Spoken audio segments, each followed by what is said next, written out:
Hello everyone and welcome to episode 7 of Control. As I recall, we are ready to put a record on in the jukebox, but I did also want to talk to Emily. I'll tell you what, let's do the jukebox element of it first. We already had all the conversations with Arish, everything that he's interested in saying. Where's the jukebox? Is it in this room? I'm trying to remember. He indicated that it was pretty close, I want to say. Let's look on our map. No, it should be right here. Use a token on the jukebox. Oh, well, hold on. Here's something brand new right off the bat. Based on success of America Overnight, we would like to propose the creation of a television series that presents superstition and skeptical thought as entertainment in order to popularize these concepts among the civilian population and create less resistance to redirecting information regarding public paranatural events. Just went immediately in my mouth to Paranatural Activity, which is a different movie. We can, also Paranormal Activity, we can use a solid media outlet to test paranatural concepts on civilian audiences, seeing how they react to certain facts presented as fiction, in the event that the Bureau ever decides to make certain realities public knowledge. There are various show licenses that we could purchase and reboot rather than starting from scratch. Night Springs. Hold on. One particular property seems promising, especially considering its content and tone are precisely what we're looking for. It's called Night Springs and has been off the air for a few years now. So Night Springs was the... it was visible in... Quantum Break at one point and appeared in every way to be a television series based on the world of Alan Wake. So I do like that they're bringing that on. She speaks to Arish to find out more about it. Well, I did that. Let me talk to him again, but I'm pretty sure we're going to find that all of his... Hey, I put extra security on your brother. No offense, but that dude is the scariest motherfucker I have ever laid eyes on. Like I said, though, no offense. Okay, sorry. Hello to Peterson Luke. Hello to Feecrest, Cody SA, and actually the three of you. Happy Christmas all to you, and I hope that you're having a wonderful holiday. And if this is not a holiday that you celebrate, I hope that you're having a great day nonetheless. Hopefully able to connect with friends and family. Peterson Luke was asking, I should just go with Luke, he did say that. Where's Surviving Mars? So I should have not promised quite so much on Surviving Mars because I sort of reconnected with it and I'm not sure how to stream that game, guys. We're gonna, there's gonna be something with Surviving Mars, but it's not paced in a way that makes it immediately visible as a fun stream game. But let's reconnect with that in just a second. And hello to Drienne. This is Lynn Salvador, head of Bureau Security. I'm making a formal security order due to the incident in April, case number 21HQ593. Improper use of the jukebox altered item led to 2 fatalities. We believe a pair of agents used the jukebox to travel to the quarry threshold and engage in inappropriate workplace behavior. An expedition team found them decomposing at the formation's base a week later. At least we found out the jukebox doesn't bring corpses back when the song ends. I'm having the jukebox placed in a secure location in the executive sector. It should never have been accessible to low clearance staff in the first place. The new location's security and proximity to a high traffic area will prevent misuse while still allowing for expedition teams to access it when required. See me for any further details. Yeah, Cody, it has been a while. I hope that you're having, I hope you had a great is asking a lot. I hope you had a safe 2020. Hopefully the rest of it will go pretty well. So yeah, so Surviving Mars is coming, but I wanted to get sort of the original plan was that let me get a little bit more familiar with the interface, just because it's nice to not have to fumble your way through that too much when you are trying to show off a game. And sorry, just making sure everybody's okay. Looks like they mostly just needed a break. Surviving Mars is like streaming a book. It's like, as good as the book might be, it doesn't necessarily play on video to others. And yes, I know that reading aloud streams are a thing, but I mean, so are like Stellaris streams by people that are not me. And I love Stellaris and have not... Wow, I've never been in here, apparently. At least the light is still red. Oh, hold on. I'm not going to find that jukebox anytime soon. Objects of power are unique in their capacity to grant certain individuals paranatural activities. We call these individuals para-utilitarians. The potency of these abilities depends on the para-utilitarian.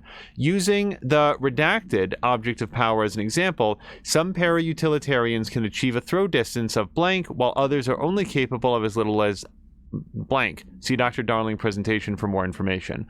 What exactly determines an individual's paranatural competence is unknown, but it's largely believed that some redactions exist inside the body and that, like all muscles, it can be exercised. To continue my analysis, I've officially requested access to the Northmore records. Considering he is one of the most accomplished para-utilitarians the Bureau has ever seen, Dr. Darling is still considering this request. Luke is also asking about another anno. Yeah, so that is the other thing that I feel like would... I'm more comfortable with that, and boy, there's so much more to show off.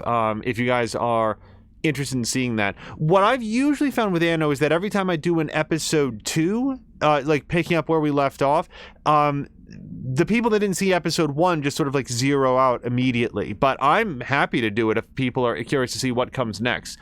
Arctic Queen, an Arctic Queen brand electric refrigerator model from the 1960s, no cooling functionality. The door is decorated with crayon illustrations by blank. The illustrations cannot be removed from the item. All attempts have failed. The paper cannot be burned or torn. Oh, this is what we just fought, I think. The item first came to the Bureau's attention after it survived the collapse of New York City's Grand Central Hotel, where it served as an appliance in apartment. Really, they had to blank out the apartment number. Okay. Rented by a man named Blank. It became the subject of local infamy after surviving the building's collapse undamaged. Mr. Redaction, who was out of the building at the time of the collapse, retained ownership of the item until 1974, when the Bureau purchased the item through a false identity. New altered effect has been observed. See this file for details and new containment procedures. Just look in here. Oh, this is going to be the audio that we just listened to, so we're not going to worry too much about that. Oh, so this is new, as far as I know. Let's listen to Former, or read it. This is mostly going to be subtitles. Hello to Tokyo Plasma.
I feel like the board sections were translated into several other languages and then back into English sometimes.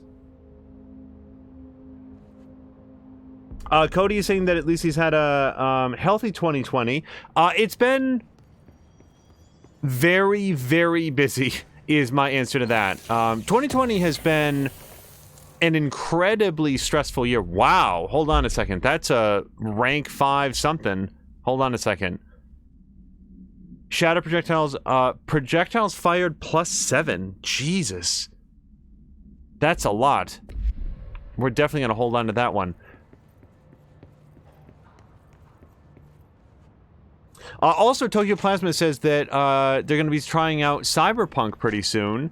Hopefully that's on PC, and if not, hopefully all of the hot fixes that have been pushed out will make it a good experience. You know, we've talked a bit about the life and times of Cyberpunk here and there. I've not played it. We don't own it. It will be quite some time before we give it a shot, and that was always the plan. Even if that game had come out to rave reviews, it wasn't anything that we were planning to tackle straight off. Marshall abandoned the fact that it came out in what feels like an incomplete state is more reason for me to wait. But my understanding is that on PC, it's really good. Dr. Darling has personally recommended Ms. Pope for a promotion based on her work ethic and assistance in advancing many ongoing research matters. See research reports for breakthroughs resulting from her work. According to her colleagues, Pope has displayed a keen eye for detail and a quick grasp of paranatural concepts. She's professional and diligent, though some of her co-workers complain of social disinterest. Who cares? The review committee approves this recommendation, promotes Ms. Pope to the position of research specialist. She can be socially disinterested all she wants. If she does good work, that's all that I would care about. I don't know. Maybe I'm... who knows? Collective unconscious... So I always look to see collective unconsciousness, but that's not what it is. Collective unconscious is defined as a form of the unconscious that is shared in all human minds. From this arises unconscious knowledge linking us through our ancestral heritage. See Jung Report, pages 12 through 34. This collective unconscious, through this collective unconscious, we unknowingly attribute a series of images and archetypes to all elements of our lives. These archetypes are never fixed, but shift and change in tandem with our species and culture. This internal belief in the power of images, shared by a massive population, is redacted in the creation of altered items and objects of power. The sheer amount of redactions exuded is attracted to the best representation of that image, imbuing a single object with massive amounts of blank. Theoretically, places of powers could likewise be formed by the simple power of sustained collective belief. So that it seems like a callback to one of the first documents that we found that talked about how you're not allowed to bring into the building any object that is an iconic representation of a popular archetype, like a bottle of ketchup. And it seems to be that maybe this is an explainer on why that the popular unconscious would recognize its position in the cultural zeitgeist, and that might be bad in a place of power. Also, everything I just said was gibberish, so don't worry about it. Tokyo Plasma is asking, is this... Tokyo Plasma, you have it in one. It is amazing, because that was the first thought that I had about it. Oh, here's the power core. That's what that looks like anyway. When I first started picking up the first document, like way back episode 1, it was in 5 minutes I was saying, oh, this is an SCP game. This is heavily based on SCP fiction. And that understanding has only continued to grow. That is exactly what it is, Tokyo Plasma.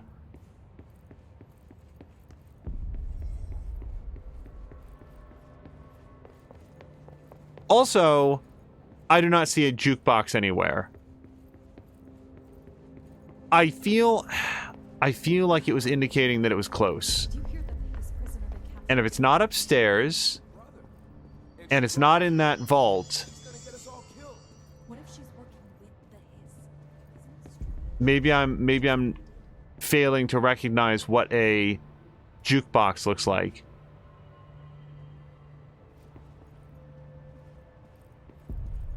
Or it's in a slightly different room. You know what? Maybe I should ask Arish about it, because I thought he said it was real close by.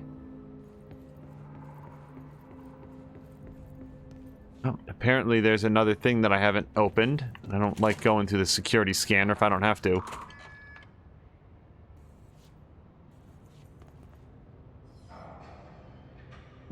Tokyo Plasma is saying go back to where you got the quest. So I'm pretty sure it's right in this room, but I'll revisit it in just a second. The America Overnight program has operated successfully for over blank years. Originally designed to assist in providing disinformation to the naturally skeptical population of America, it has additionally led to the discovery of numerous AWEs and altered materials by allowing civilians to call in and report their experiences with the paranatural. In fact, America Overnight alerted the Bureau of Redaction and Redacted in its first year of operation alone. In this report, the investigation sector have cataloged and categorized each episode of America Overnight that has resulted in a successful Bureau investigation in order to help AWE occurrence analysis. The more redactions Results of Night Springs have also been cataloged in a separate report. I feel like I missed a lot of Night Springs in... Wait, maybe Night Springs... Was Night Springs in Alan Wake? Am I misremembering?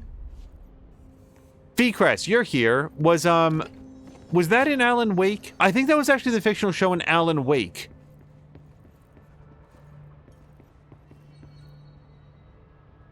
Tokyo Plasma is saying it's right there. Okay, hold on. I accept that it is super obvious. I also hope that people accept that I don't see a jukebox here.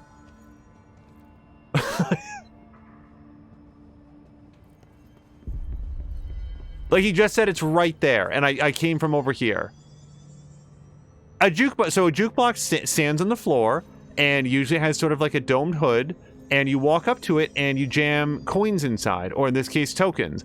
I don't see anything that looks like that here. Go back through the metal detectors. Okay, hold on. And then it's the door on the right. Okay, let's go through here. Oh, well... Okay. I was probably in here at some point, but at least now I thank you for the guidance, because I was not certain. Okay, so now let's find out what this is all about. I don't think I have to save anything. Yes. Oh yeah, challenging expedition that grants rare rewards. Or for 3, I could do a highly challenging competition. Don't I? I thought I had 3. Oh, I want the expedition gear too. Well, let's start this. Maybe you have to do the lower level ones to get it. Begin expedition. Oh, yeah, that's a thing. Like, stream delay is definitely a thing. Drian has it. Now, Feecrest also pointed out that today's free game over on Epic is Darkest Dungeon. Darkest Dungeon is not for me, but I very much respect the sensibilities of the people that made it. Investigate and clear the 4 island sites. Okay, well, we've got 4 stargates here. Let's start on the left. All right.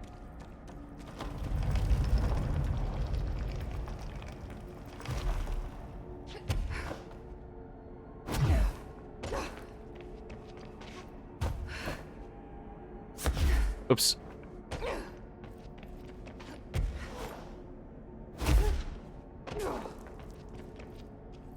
I like that bright red light. There's nothing over there, so I might as well just head for this.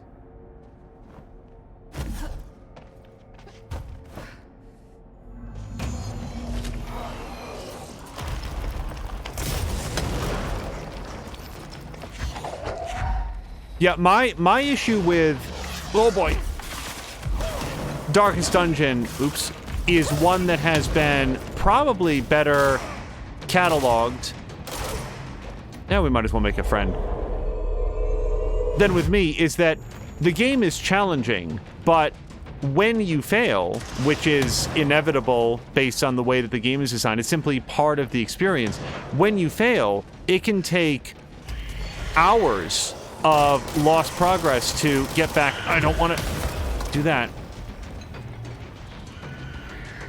Oh, and it's timed. Okay. I'm just now realizing this. Okay, so it's a little bit... Ooh, no, I don't like this. Or that. Oh, I'm gonna fail. Yeah. Oh, just completely smoten.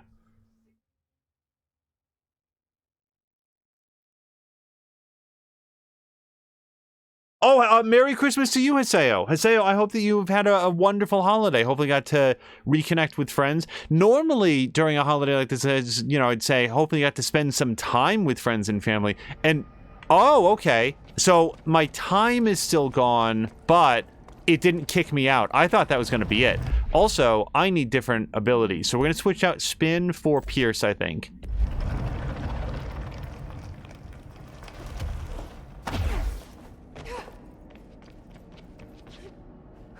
Oh, Well, that's the end of me. Might as well let it go. Okay.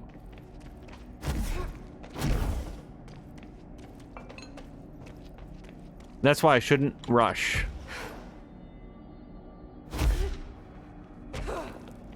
And VQuest is confirming that Night Springs was in Alan Wake.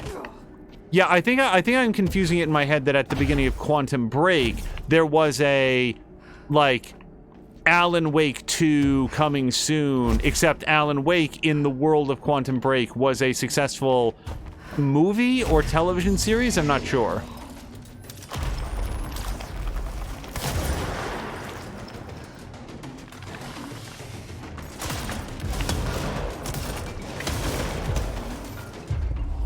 Well, let's make a friend there. Let me go find my way back to that GoldenEye satellite dish thing. So I want to cleanse that, right?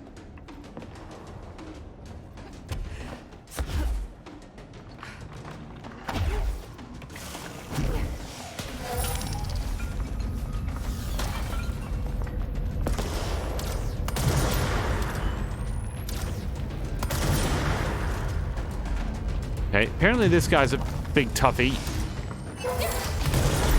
Also, who's doing that?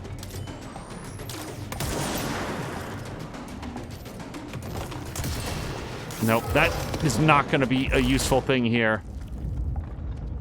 Okay, is this thing done? It is. So I can go.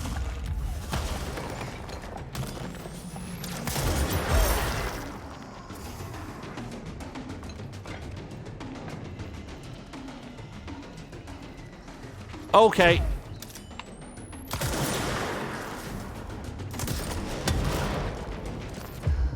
Basically, the goal of making friends is, even though I'm not going to get any health back for warping his mind, he will serve to distract the enemies, so I don't have to worry quite so much about taking damage, at least for a moment. That's my thought on it, anyway. Okay. This might be slightly outside my ability range, because I don't feel like I'm getting a lot closer to it. Hassan's saying he's trying to figure out if he should pray for the gods. Oh, sorry. Pray for the god? I'm not sure. And hello to Eldra. Eldra, I hope that you are having a great holiday here.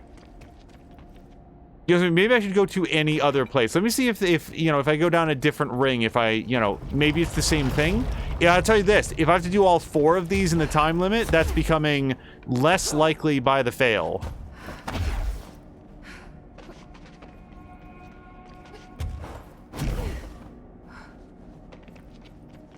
Yeah, I hope people got, like, cool stuff for, the holiday. If anybody got anything cool, you know, something that they're particularly excited about, I'd love to hear about it.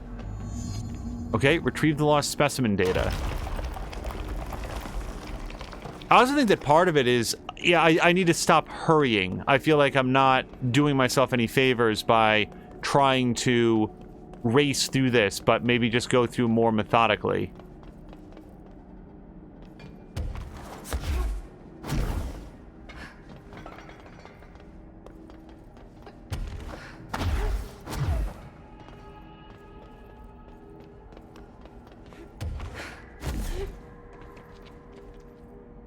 Okay, that floating flashlight is not specimen data. Do we have any sense on what... Like, presumably when we get close enough, it's going to have one of those white dots on it, and that'll be our giveaway. But in terms of, like, what is the proper way to be progressing through this environment, that's a little unclear.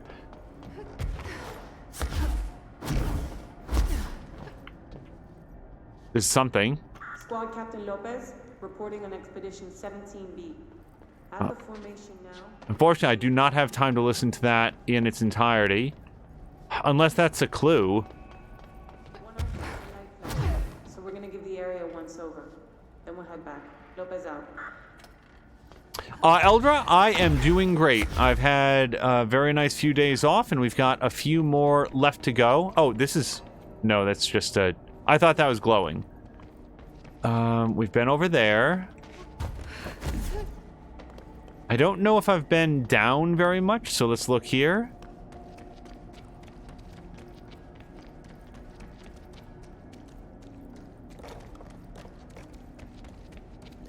Yeah, so far on vacation, we've had a lot of opportunities to stream bunches of Control, which I'm certainly enjoying. Here's a thing. Eliminate the waves of hiss. Cool.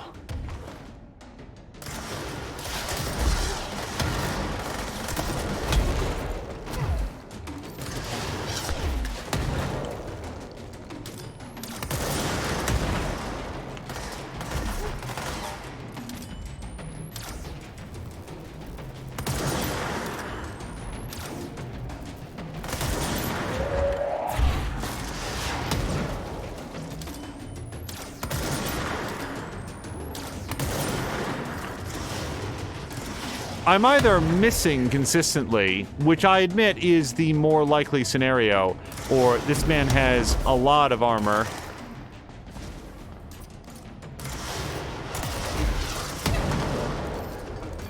Oh, God.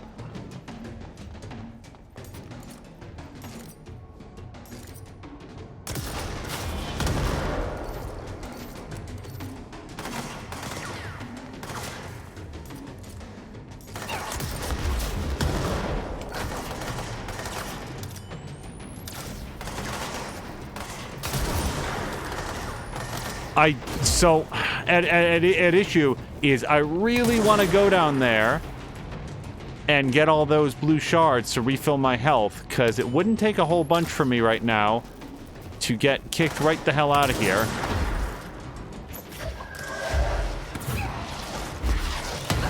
Oh, God. Well, no choice now.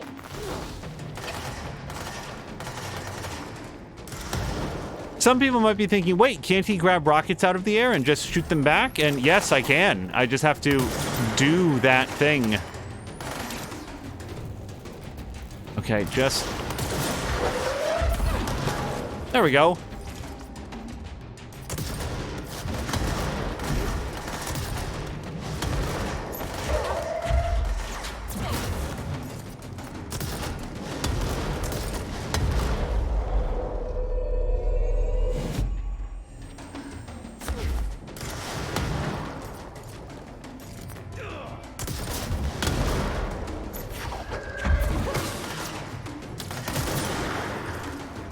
Oh, more ammo, please.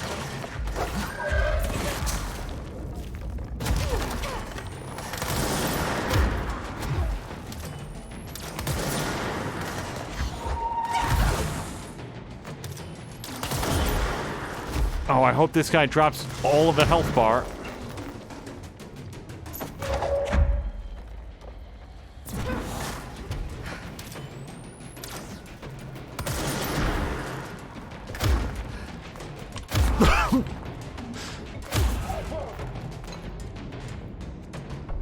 Okay, is that good? Eliminate the waves of hiss. I'm a third done, apparently.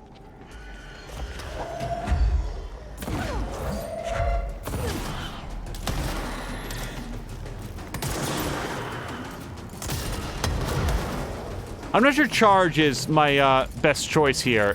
It alternately feels perfect, followed by less perfect.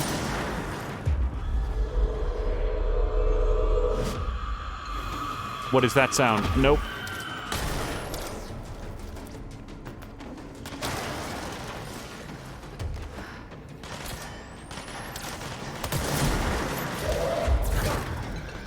Well, no, I'll make a friend.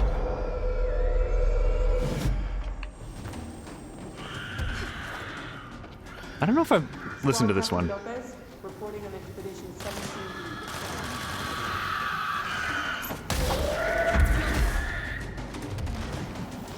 No!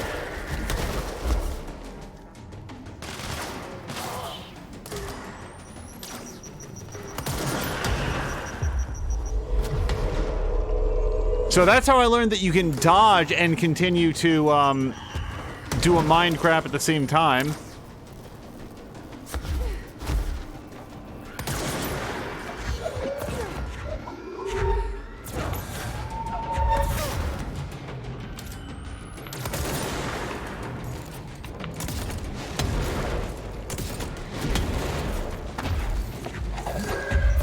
Okay, can I throw that back at him?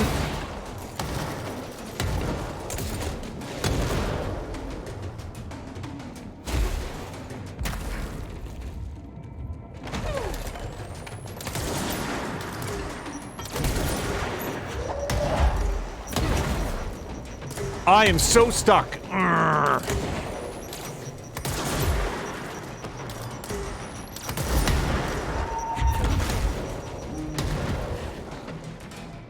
I am so happy that the floatability, the fly, oops, is not tied to the same energy bar as your dodge and throw.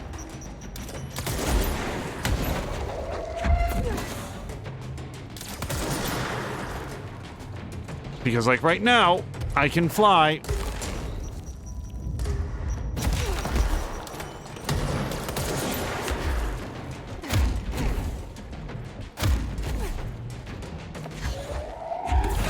Jeez, I'm crow. Okay, he's very dead, and I want whatever that is, so hold on a second. I'm full up on weapon mods, so it's gonna take a second.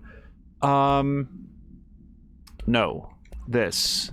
First of all, anything that is tier 1 is an easy drop. Blast radius plus 6... No. Damage plus 28%. Well, I'm positive I have something better than that. Ammo cost per shot. See, the thing is, I still really like that one, so we're going to hold on to that one. Rate of fire plus 23%. We can already do that. Projectile spread negative 11. Projectile fire plus 3. Well, we got a plus 7, so we're not going to need that anytime soon. Spin grouping efficiency. I do like the accuracy plus 16%, but I'm going to proceed as if we have something better than that. Energy gain from headshots. Well, the trouble with that is that it requires you to land headshots, and I'm not exactly master of that. Blast radius plus 52%. What do I have in here? Blast radius plus 64%. Yeah, so we don't need that one. Where was that one?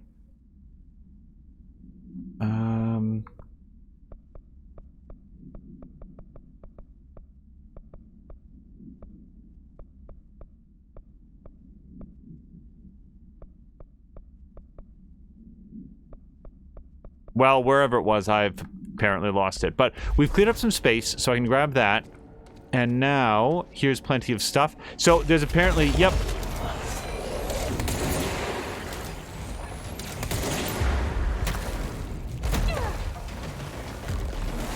Okay, I can't hang out here long enough to steal that man's soul, so we're just gonna go...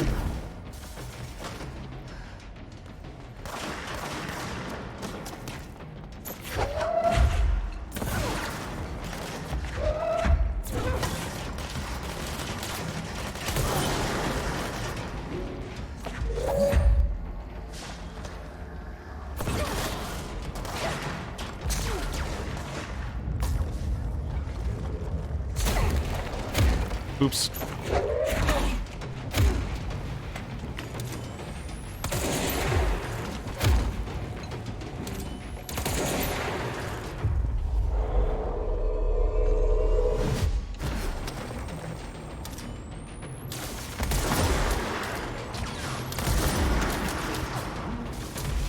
Ow! Oh, I hate these guys.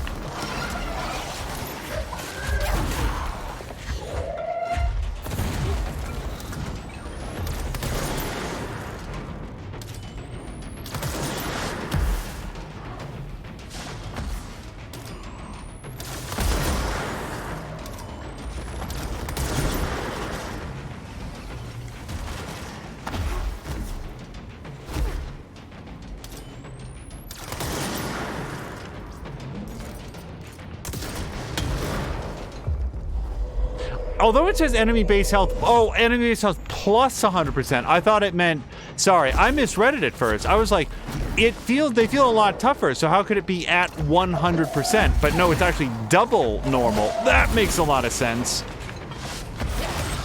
In terms of why I'm getting hit so hard.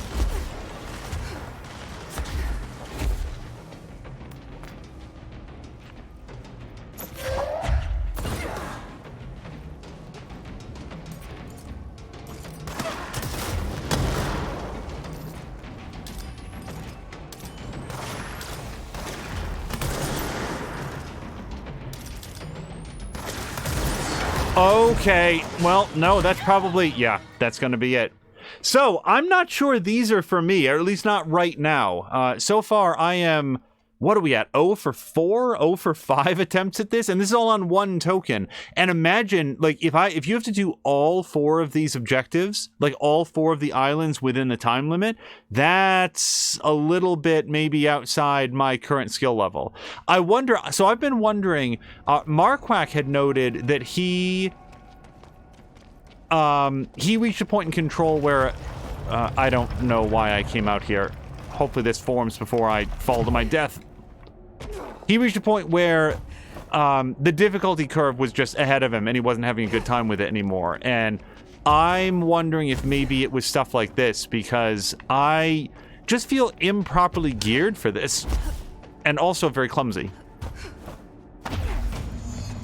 Yeah, and this did not save my progress, so... Alright, so I'm not feeling charge right now. Let's switch this out for probably grip. Get that up here.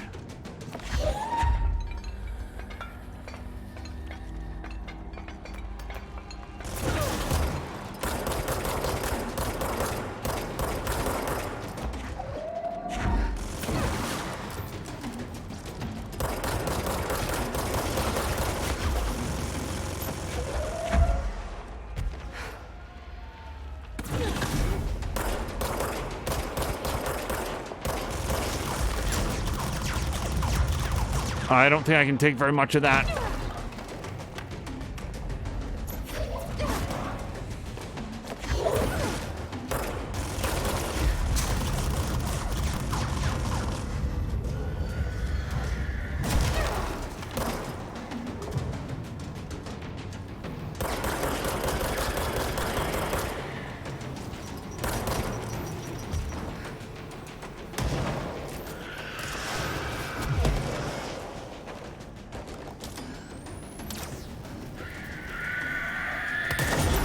Oh, don't fall.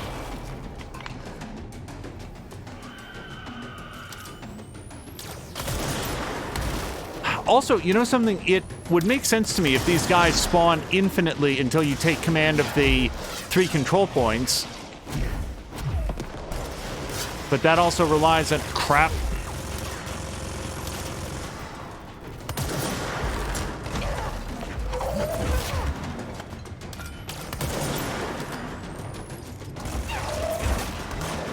Alright, let me try to get to the control point. If I'm gonna bob and weave, I might as well do it someplace useful. Oh, this makes a lot of sense.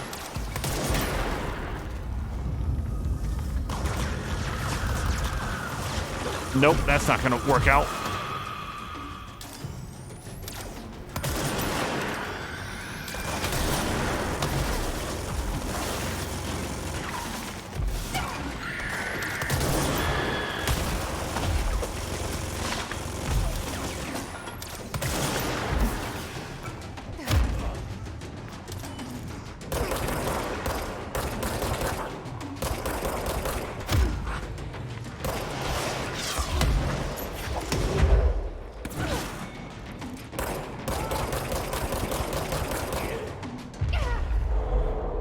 Oh, fuck it. I should probably kill this guy and get his health.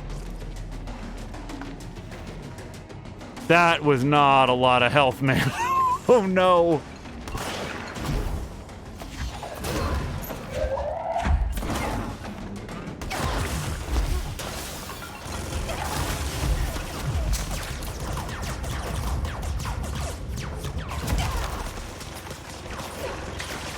I think that's all she wrote.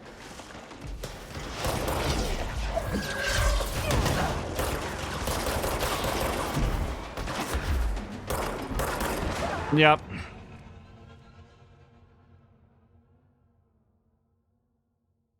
So, I guess, is this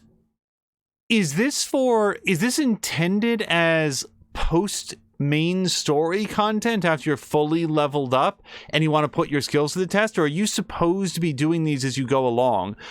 Because this feels significantly harder than any of the other things. I'm just going to check out a different one. We've only got about 5 more minutes in here.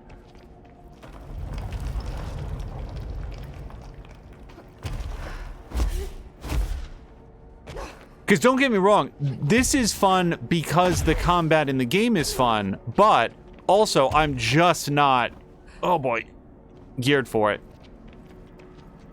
All right, well, we'll do our best. Eldra, have a great night. Thank you so much for hanging out. And again, I hope you have a great rest of your holiday. I think once we are out of here, we're gonna return to main story content.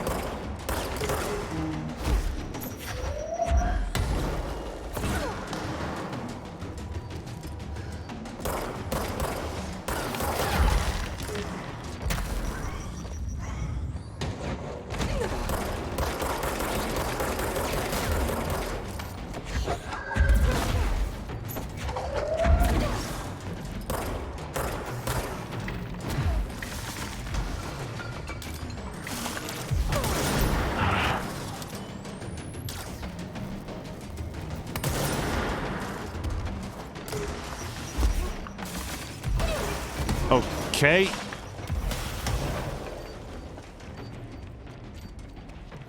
Okay.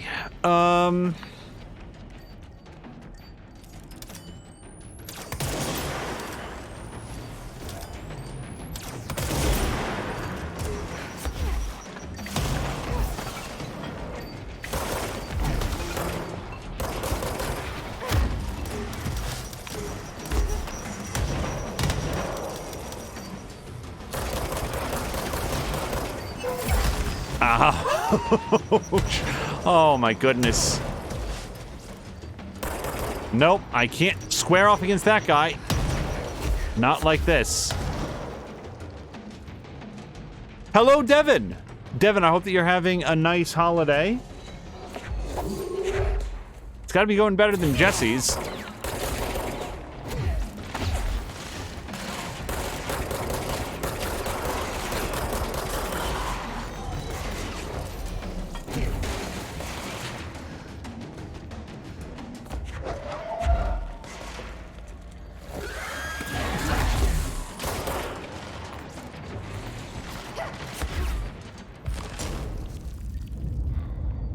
Okay, somebody was just shooting at me. Yep, it's one of those guys, and that... Nope, I thought I fell off the edge of the world.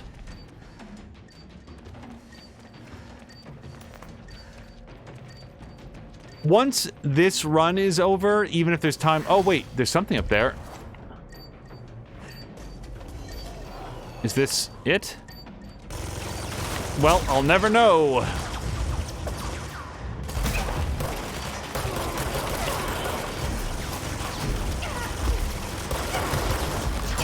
I'll tell you what, whatever section of the game comes after this is gonna feel real easy compared to this. Yeah, that's it. Devin's asking what happened to Jesse. It's going okay, but it could be better. We averted a crisis, so I can't complain. That's promising. I hope the crisis is well and truly handled. Wow, 45 minutes, and we have just been spinning wheels. That's not true. I found a bunch of reading material. So, Devin, if you're unfamiliar with Control, Jesse's the main character in this game, and if you're unfamiliar with this episode, so far it's just been one giant death party. I'm gonna see if we have the option to depart voluntarily. Doesn't look like it, but we've only got a minute left. I'll tell you what, let's check out the fourth and final island. The fourth and final island will be Pet 5 Bunnies. And there will be 5 bunnies running around, but there'll also be 36 jackals that are trying to eat you to death.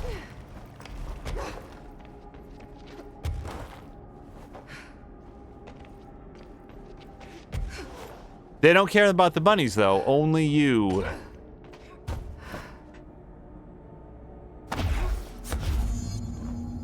Burn the hiss-corrupted metal. I don't know what that means. Burning is not usually the way that you want to get rid of metal. Okay, that's...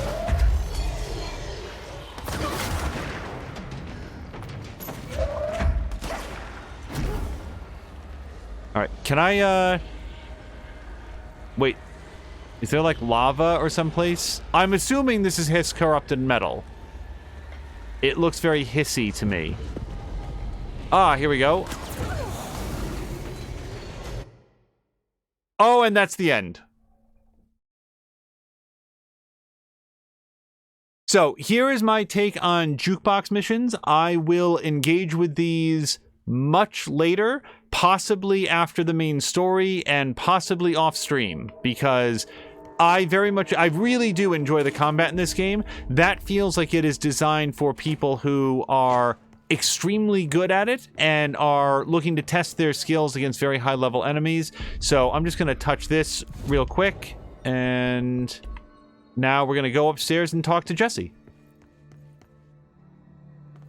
Devin says that confused him. The Jukebox missions are...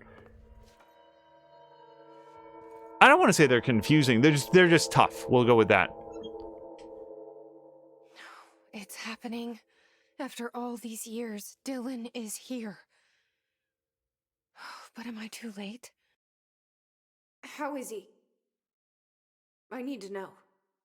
He's clearly been affected by the hiss, but it's different than any other manifestation we've recorded. Maybe what makes you so special is genetic. He was a prime candidate. Or maybe it's Polaris protecting him, something else affecting the situation. I need to run tests. He seems more in control, more present. I want to see him. My brother? Or is he? Of course. Now, Marshall set up an HRA-warded cage to contain him. It's on the upper floor, up the stairs. Okay, I need to go. Jesse, be careful. All right, let's go talk to Dylan. Devin is saying that he's in play Smash Brothers Ultimate and is going to buy a Switch for that game now. That game is very, very good. I'll say that I didn't like the World of Light or whatever it was called, that element of it, but going through the fighting stuff with each of the different characters and unlocking new characters was very fun. You are a worm through time. The thunder's home distorts you. Happiness comes, white pearls, but yellow and red in the eye. Through a mirror inverted is made right.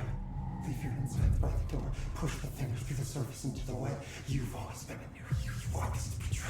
We stand around you while you dream. You can almost hear our words, but you forget.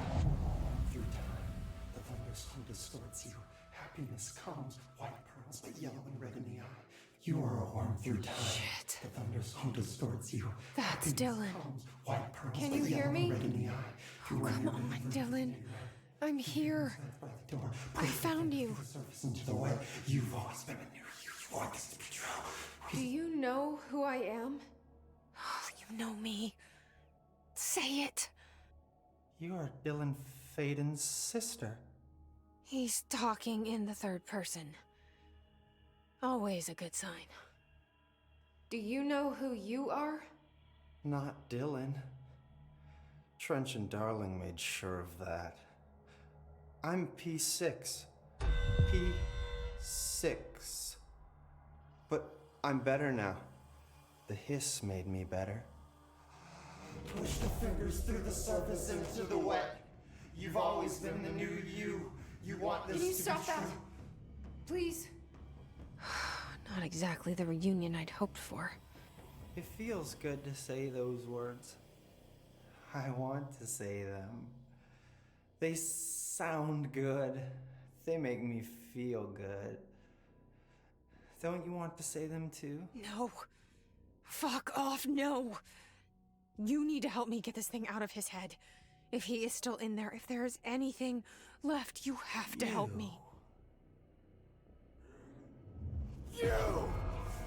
You came in through the hole in you. We let you in. You've always been here. The only true. A copy of a copy of a copy of a copy. Stop it! Orangeville. Shit. Shit. He can see you. This is not safe. We found Polaris together with my sister when we were very small, in ordinary. In the desert, through the door opened up by the slide projector. But she didn't help when Trench took me away. She didn't give me any powers. All the powers are my own powers.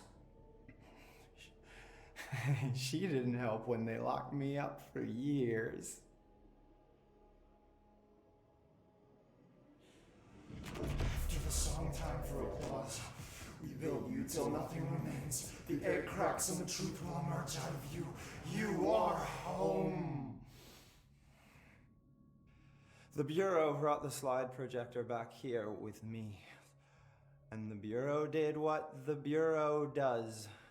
They used it. And they found... They opened the door up to the hiss. That's the only thing I can thank them for. There it is. We stopped the Altered World event in Ordinary when we shut down the slide projector. And now the projector's here. An earworm is a tune you can't stop humming in a dream. Baby, baby, baby, yeah. Just plastic. So safe. Nothing to worry about. Funny. I welcomed the hiss. I let it in. To get rid of her. The hiss set me free. Polaris is using you. The Bureau is using you. You are a puppet. You can almost hear our words, but you forget. If we shut off the slide projector, maybe that will stop the hiss. In your regulations. Maybe it's not too late for my brother. You must see the truth for yourself, Jessie. Sister. The horrible truth about the Bureau. The hiss is the better option. Go to the Prime Candidate program in the containment sector. I have the keycard to get you there. Salvador wanted me to have it. Wanted? Bullshit. I saw what the hiss did to Salvador. What it turned him into. Okay, Dylan. I'll go.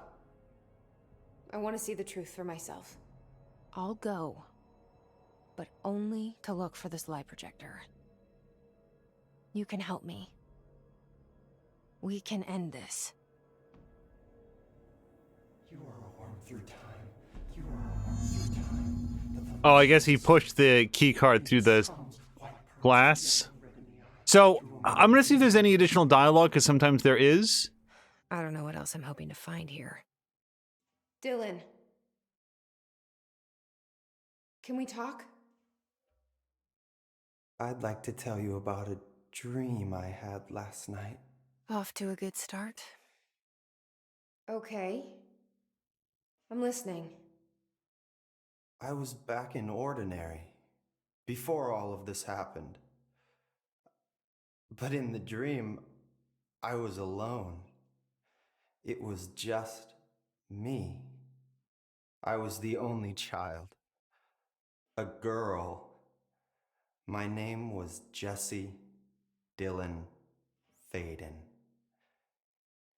But then the Bureau came and caught me, brought me back here, locked me up.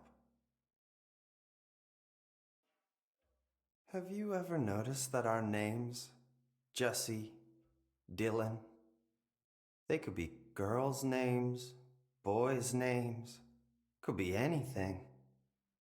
Don't you find that weird? I find that weird. Sure. What the hell was that? Is he trying to mess with me? You are a worm through time.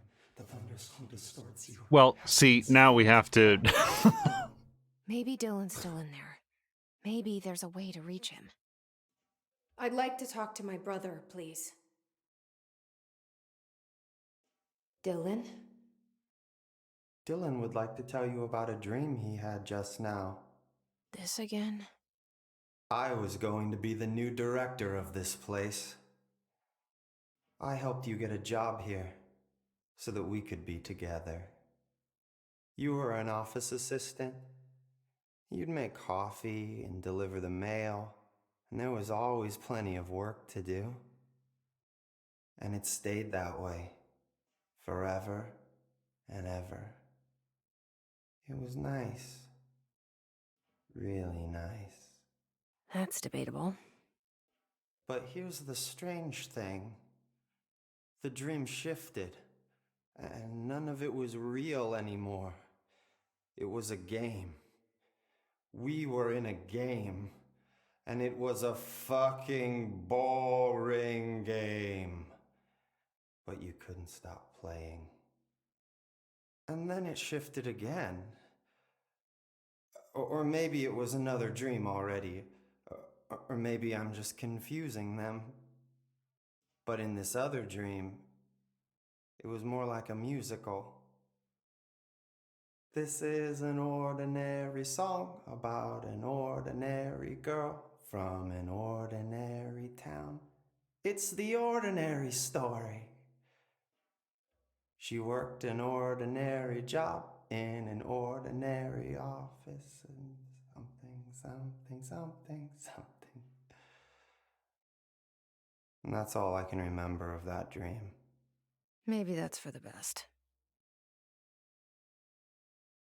The thing is, like, when I'm like having these conversations where I'm listening to this, somebody wrote these lines. Like, somebody sat down and thought of fractured consciousness, dissociative blather for somebody to say that might be relevant to the plot or might be the ramblings of a damaged mind. And they wrote this, and then they had this actor say it, and it's very well delivered. So Devin is saying, so if I understand right, the hiss is an ethereal force that controls people and maybe grants them abilities, and Jesse has something like the hiss but different called Polaris.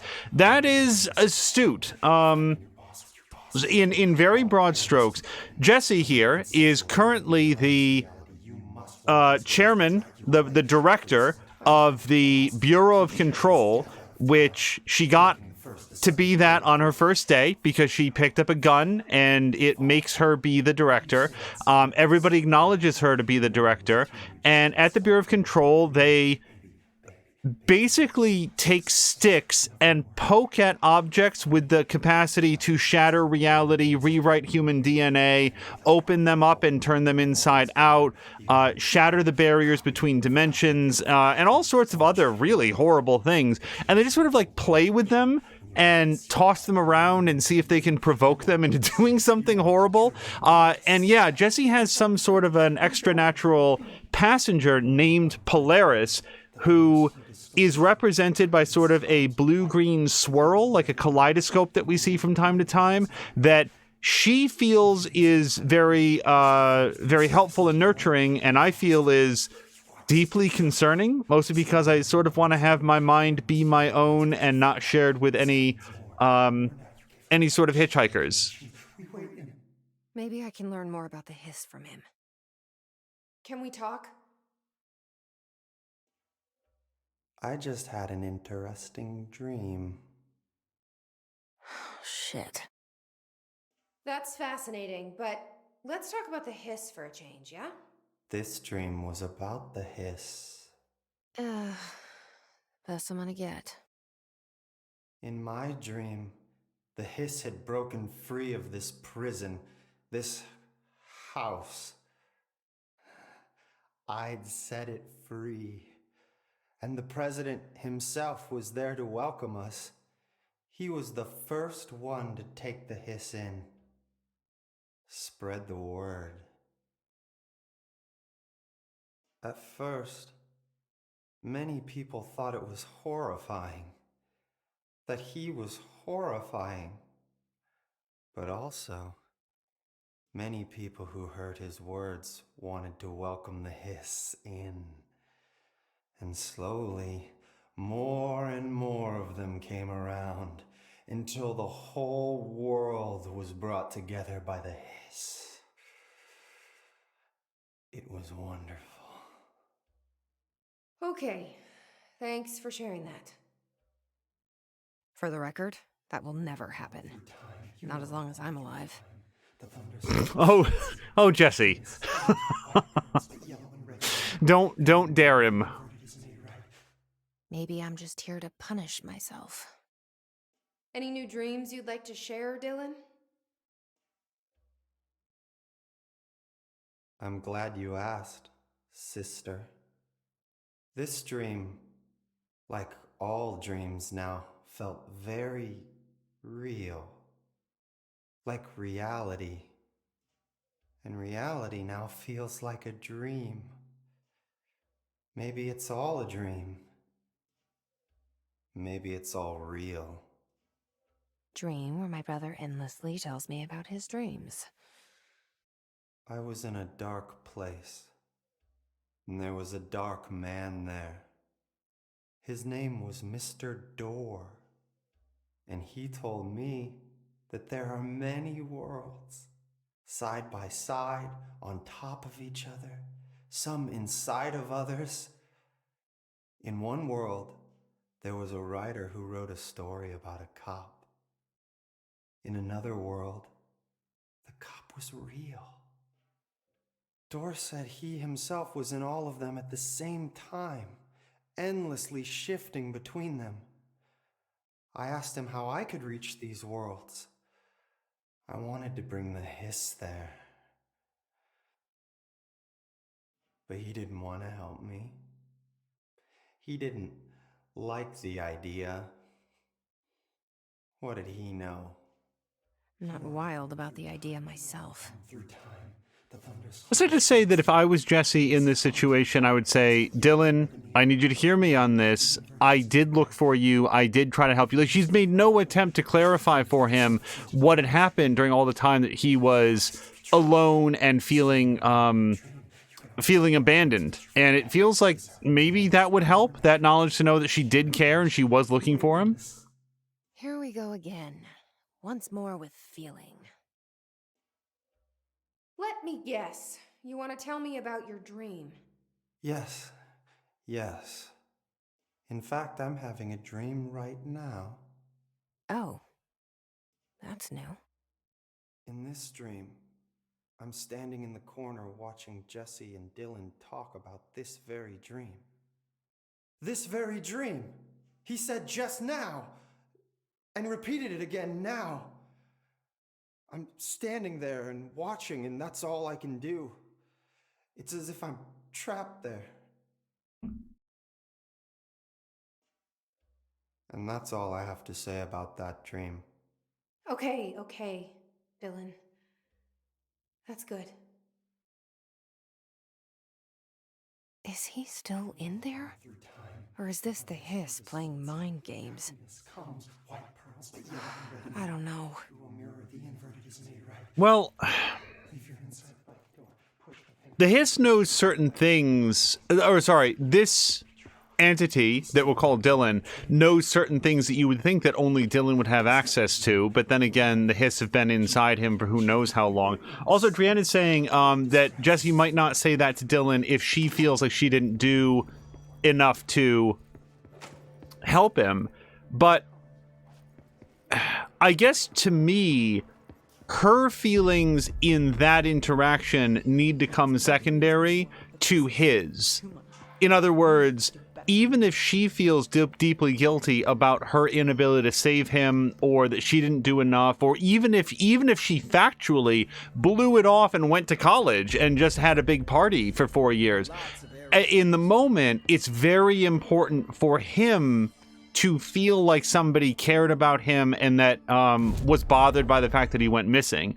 And I think that acknowledging that could go a long way towards making him care about the here and now. So my best guess is that we're going to go to logistics. That seems the closest to what we're trying to get to.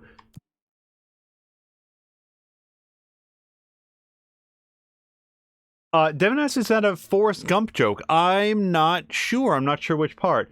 Drienne is saying right, but she might feel like she's lying to him by saying that. Drienne agrees, but there are reasons she might not. Yes, I may not agree with those reasons. I do acknowledge that they may exist. Like, a character's resistance to address something directly does not, in my view, represent a plot hole. Wait, do I have any missions that I can do? No, no, no. Hiss nodes in transit corridor 4. I don't know when that came up, but we're not going to do that right now. Not with 4 minutes left in the clock. I don't know where any of those guys are. Okay, face my enemy. Find the prime candidate program. Also, what is this? Collectibles?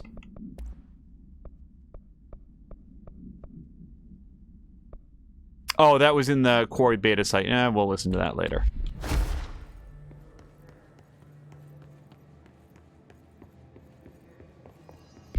And I need to get oriented. So, actually, no, this is pretty good. Oh, and so we're looking for a door with category 6. Uh-oh.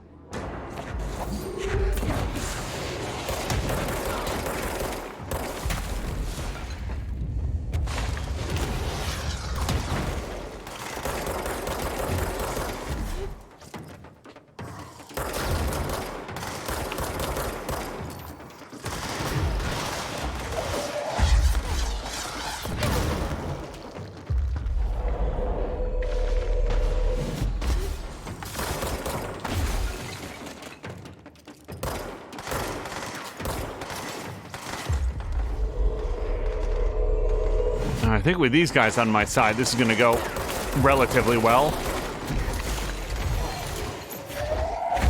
Oh, and by the way, Devin had said this game seems like it has an interesting story and appears also tactically pretty interesting. Yeah, mechanically it's great. It really is. You might have come in during a point that I think was a little bit outside, ouch, my class.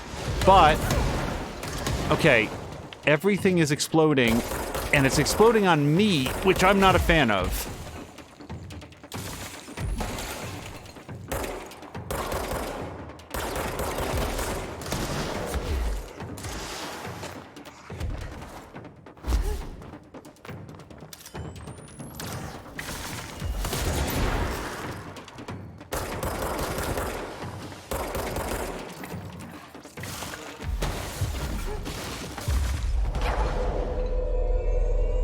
Alright, go throw exploding bits on that guy for a while.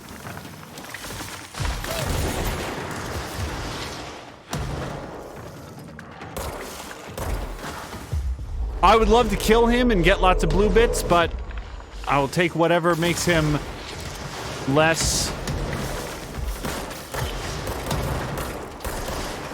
lethal right now.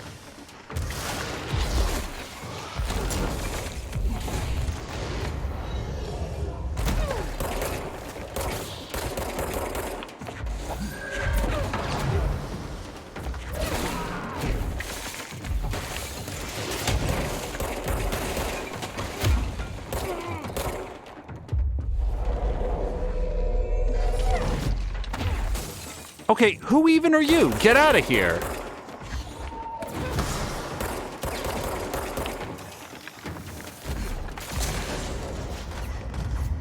I need to upgrade my shield some.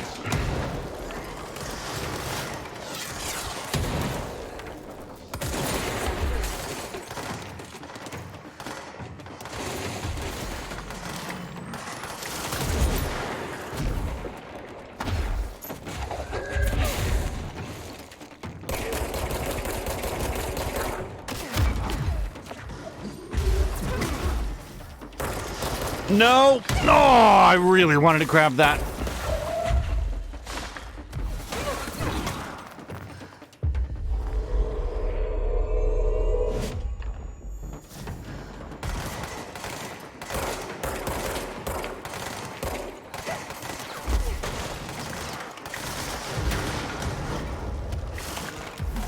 No! Shit! Shit! Don't die! Oh god, I hate dying so much. This is why I don't die in real life. It sucks. How the hell am I going to get any lives back? How far back does this go? Oh, not far enough. Okay, I gotta get over to the blue that he dropped. Okay.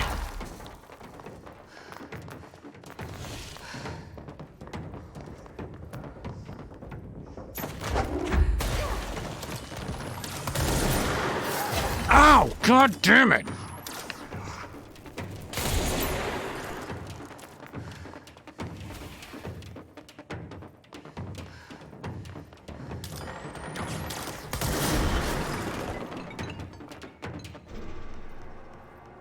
Is that it? Oh, Jesus Christ. Sorry, I'm still hearing alarming sounds. Ammo efficiency? Yeah, we wanted that on spin, as I recall. Devin saying the Forrest Gump joke is when he said, and that's all I have to say about that dream. Probably. That would be a deep cut for Forrest Gump. Now I do know what you're talking about. It seems to me more like, that's just sort of an expression.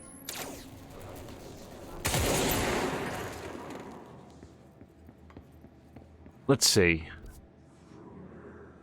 I'm sort of trying to get over this way.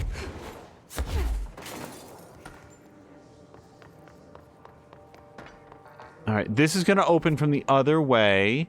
So I can try to go this way, if there's a path. Well, I'm going to go in here, because we definitely haven't been in here, I don't think.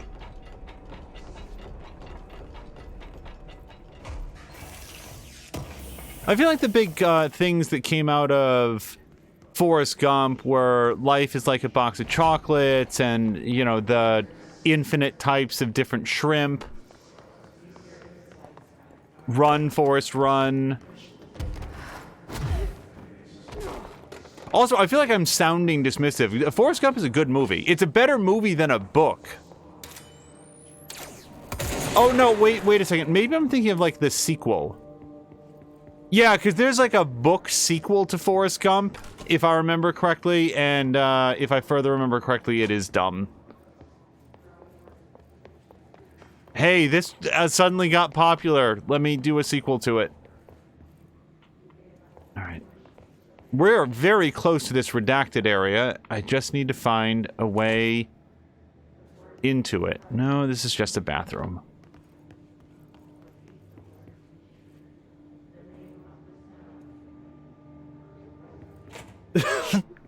Drian, thank you for the clip. So that's the Panopticon. There's got to be some way in here. Maybe it's through security. So, Devin, this is one thing about this game for sure, which is that sometimes you are trying to find your way from where you are to where you want to be, and that aspect of it... Prime Candidate Program. This seems like the right track. There's, this map is just this side of useless. It is just enough to get you generally oriented. Oh, and this is, Casper Darling. He's gonna give a little, bit of a speech about the oldest house, which is the building that we are in currently.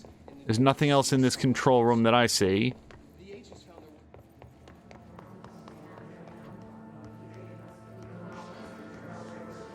Oh, and there's Polaris telling me to go this way. Thank you, Polaris. Or is it Polaris? Is Polaris like Data, and if you call him Data, he takes offense? Oh!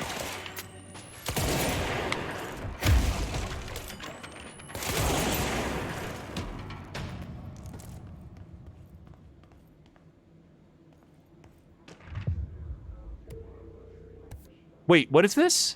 Locate the mirror in synchronicity. What even? Why? Stop. Everybody stop. What did I pick up?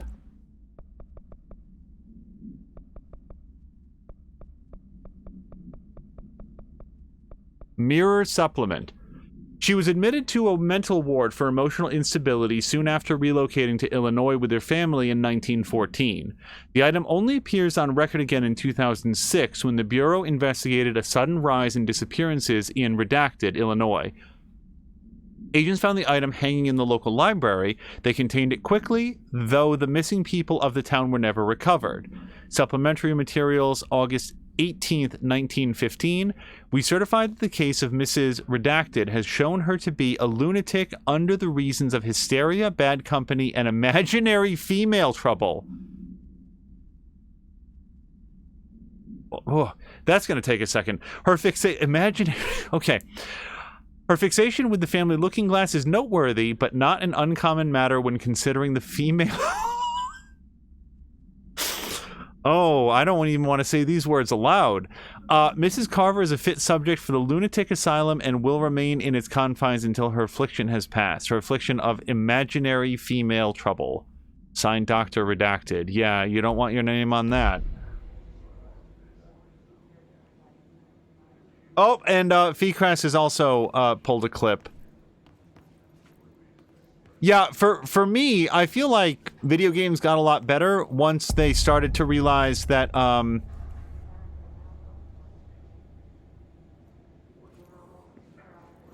dying is itself the punishment. New prime candidates. The Bureau needs a director. Our future. P6 and P7.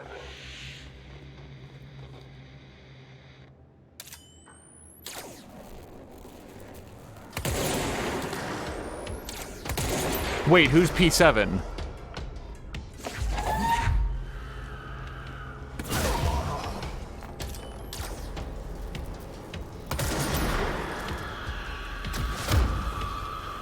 Oh, and don't think that I've forgotten about that little bit where Dylan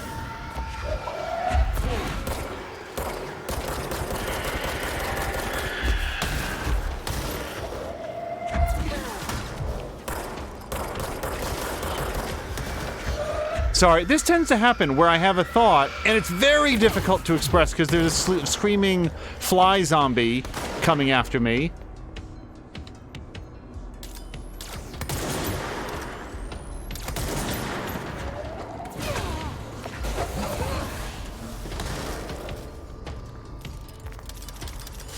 No!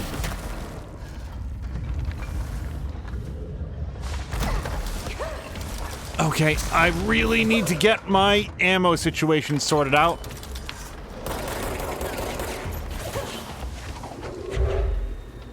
Wait, where'd he go?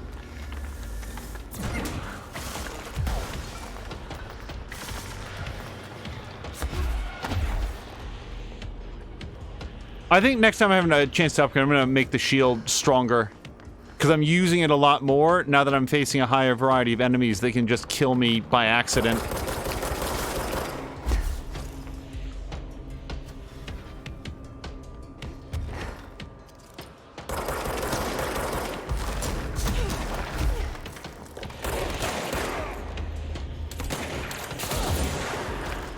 What is that? Okay, just a guy.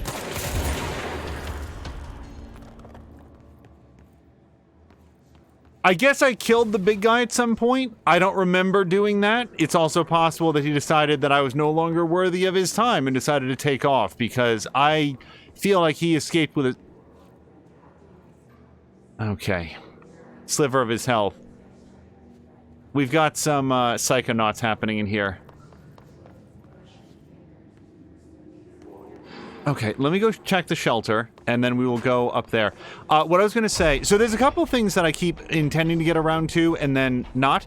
A, don't think that I'm overlooking the point when Dylan made reference to the fact that he had a dream where he and his sister were the same person, Jesse, Dylan, Faden, and then it had not occurred to me that Dylan is a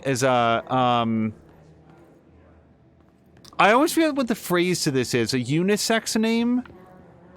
Oh, I've got to walk down here, but I'm just going to take a quick look around here. Also, where... Yeah, no, that's just how this is. It had not occurred to me, Jesse, for sure. Then after that, like the next one that really comes to mind is actually more of a nickname where it's Sam.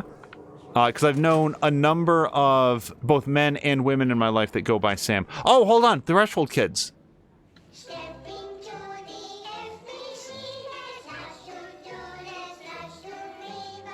Hello to Caroluna.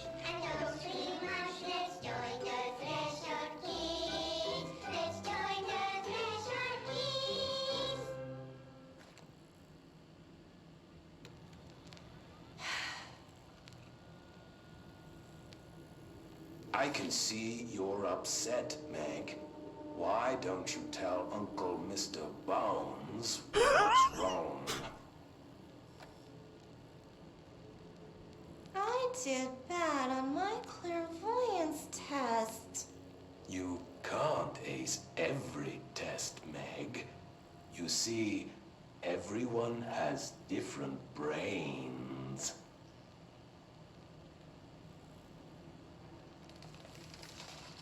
Some brains can talk to each other. We call this ESP. ESP? Some brains can lift objects like a baseball. Talk about a fly ball, eh, Meg?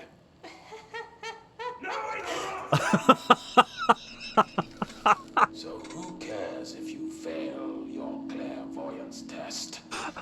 Maybe your brain can throw baseballs, or talk to dead people, or make friends blind. Once we know what your brains can do, we'll know what job to give you. And if your brains are just right, you'll get to sit in the big chair.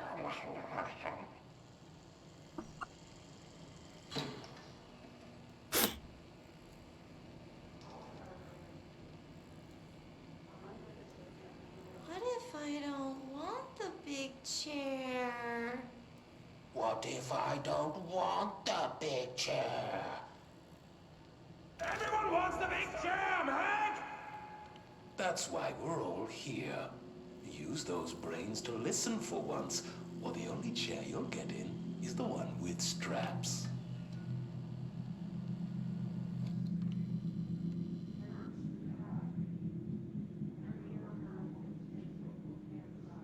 That was very good, and I enjoyed it a lot.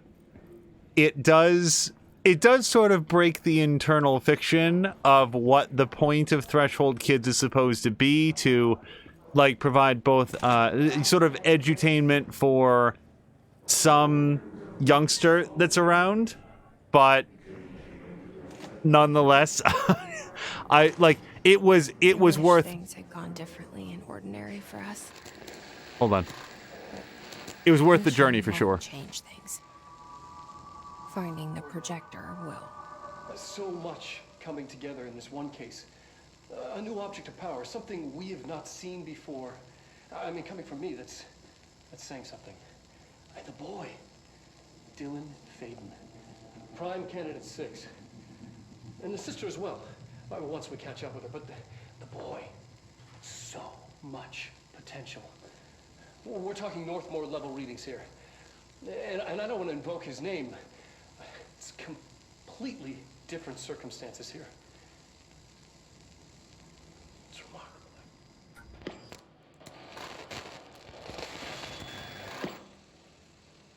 There was an incident. Yes.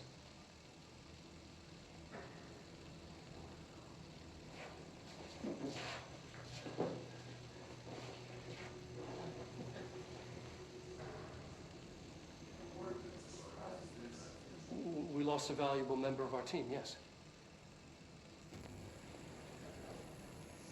Excessive force. Dylan has so much. But he's just a kid. I'll take the blame. He needs some slack. I mean, boys will be boys. He's exceptional and under a lot of stress. Roberts got killed. It's an unfortunate accident, that's all. Marshall needs to realize this. We will make this work. We'll make this work.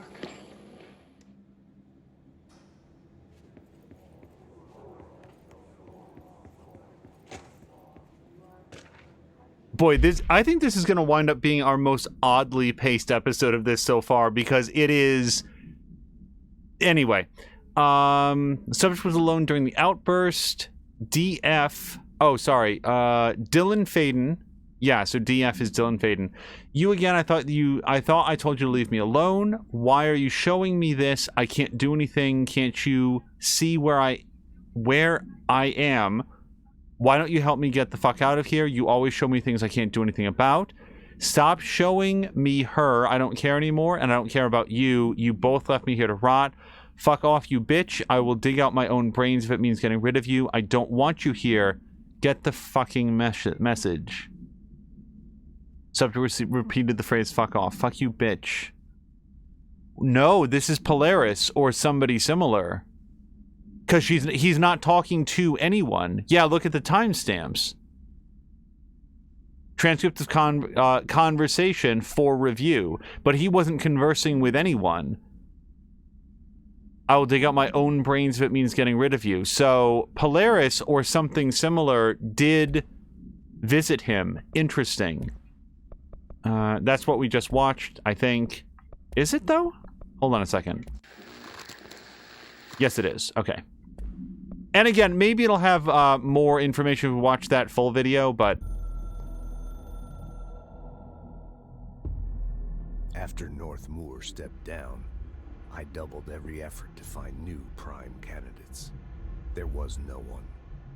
No one but me. That wasn't good enough. I pushed hard.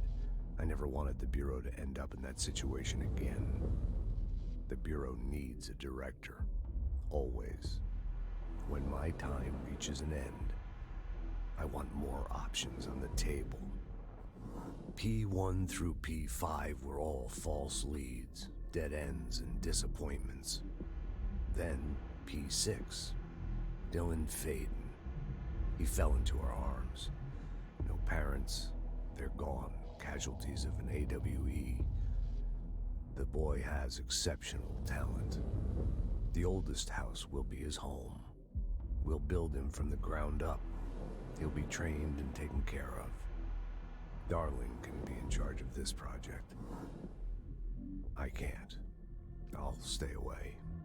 I will not fail the boy like I failed my own family, my daughter and my wife. We weren't careful enough back then.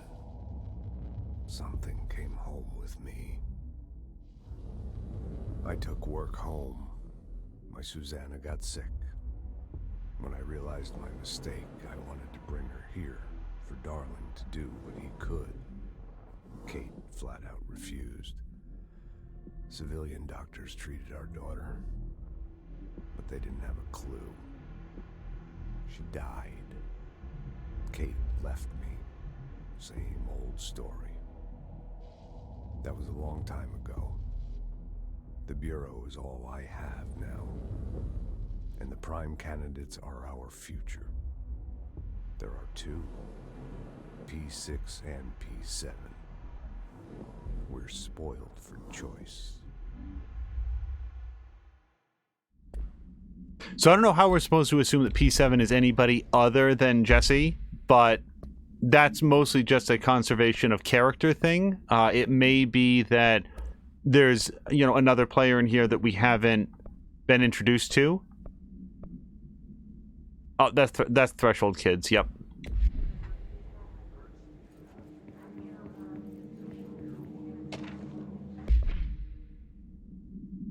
What is this? Hold on. P6 victim autopsy. Autopsy findings: blunt force injuries to the head and neck, extensive trauma of the abdominal region, lacerations and contusions of the upper and lower torso, then just torso. Fracture of the spinal cord between the L1 and L2 vertebrae, avulsion fracture through the third through 10th ribs left and right, blunt force injuries to the extremities, abrasions, lacerations, dislocations of elbows and knees. After examination, it was determined that the cause of death was internal bleeding that occurred when the redacted was contorted through his redacted. I think we got the gist of it.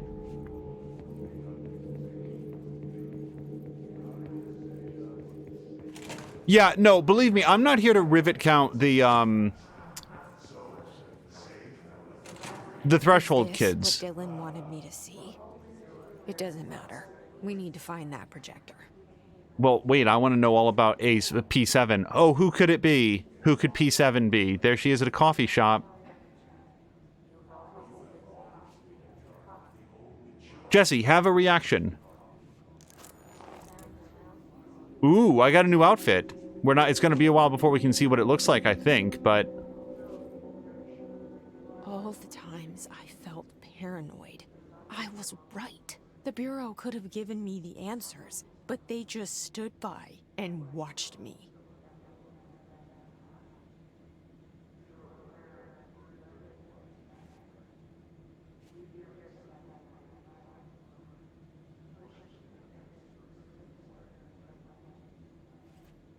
Look at this. Hold on. Look at this one up here. They have a photograph of her apparently getting her purse taken.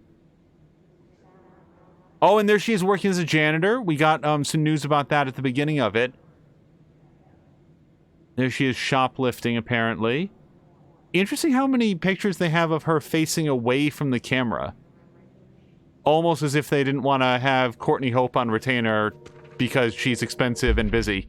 To hire.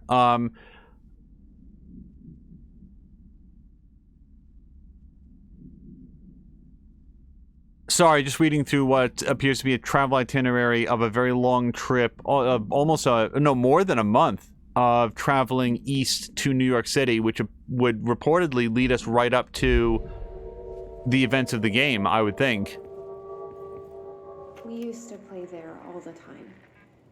Me and Dylan, and other kids as well. We loved it. This time, I remember, was different. We found a way in, deeper into it, like it had shifted. We went inside, and that's where we found the slide projector. A dump is a place for lost things. Things that have been thrown away. Did you ever feel that way when you were growing up, Jesse? What? No. Yes, but that has nothing to do with... Was there a slide projector at your home when you were small? No. Those were before your time, I suppose. But your family did look at photos together, maybe. In one form or the other? Maybe. When was this? Can you remember? At parties? Barbecues? How did it make you feel? Did your parents ever show pictures that embarrassed you? Was alcohol ever involved at these parties? Did your parents drink? Did that make you uncomfortable? No, that's just stupid. Come on. That has nothing to do with this. Nothing. The slide projector, let me ask you this. As a child, did you ever fantasize about worlds inside pictures? Inside a painting? You know, stepping into a painting, into a hidden world, escaping and finding adventure there, away from your parents. I don't think so. I don't remember. Maybe. I don't know. Hello to Geek Pantheon, and I hope that you are also having a great holiday. By the way, Carol Luna says medical English is like Greek to him. Medical English is Greek to everyone that is not in medicine. Like, I understand L1 and L2 vertebrae, but I don't know where they are on my spine. I kind of hope I'll never need to know. Not that I'm averse to the knowledge, but rather keep all my vertebrae intact and in order, and not have to worry too much about severing one from the next. Okay, that's always a good sign. Hit a button, get a Pac-Man sound. Oh, the ordinary AWE. You know what else? There was a big twisting hallway that I didn't go down yet. This is a very big area. Oh, this is a very big area. Okay.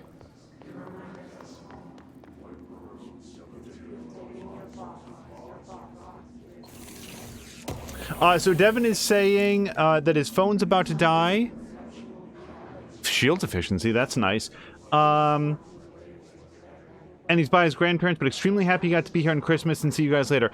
Devin, thank you so much for stopping by. I hope that you and your family have a wonderful holiday. I hope that you are safe and happy and have a great time, a great opportunity to spend some time with family. And we will see you both later in the week and hopefully much into the coming year. So be well. Thank you very much for stopping by, and I hope that you have a great rest of your holiday.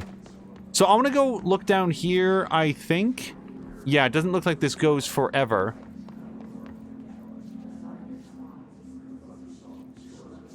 By the way, Geek Pantheon is saying, before we hunker down for a documentary on Heaven's Gate from the 90s, what else would we spend our Christmas on?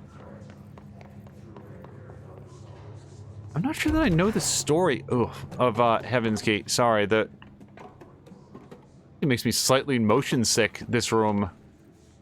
And the room's not moving. It's just sort of the way that it is. Nope, I can't go up at all.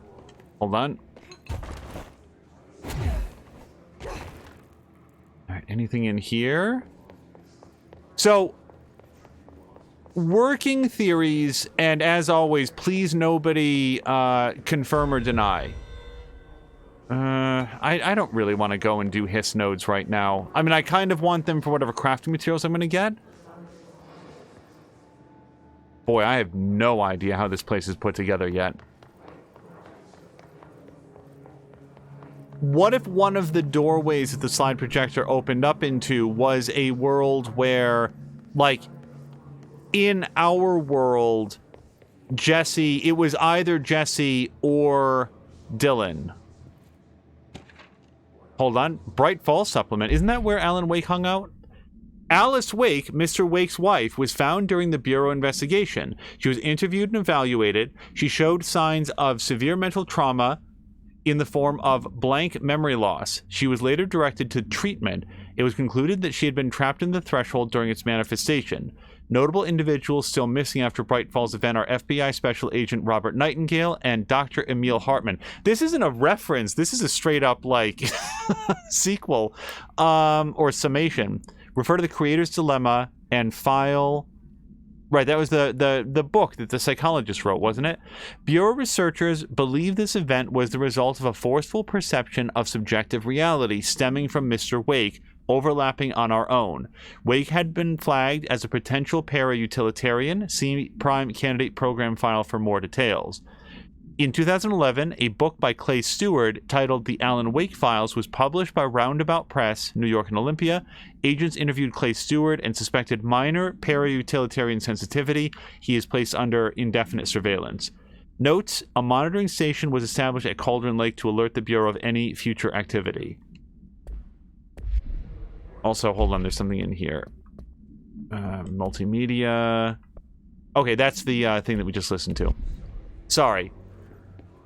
What if the slide projector opened a rift into an alternate world where Jesse Faden had been born as Dylan Faden, or vice versa, and they are the same human being, except one of them has, you know, a second X chromosome, and they've sort of like bridged the gap between dimensions. And also, something about the experience warped their perception that they believe that they've always been brother and sister. Have they ever been defined as twins? I don't remember. And also, that's still a rhetorical question. This is how my mind works when I'm provided with information. It's like, what is sort of like a cool explanation that sort of fits with the theming of everything. Then again, I spent one recent game, I won't specify which one, speculating a lot about alternate realities and parallel dimensions, and then it turned out that the game in question had nothing to do with those things. It's just sort of fun to guess about. So we've been in P7, we've been in P6, and then I came back here. Have I gone into closed cases? Apparently not.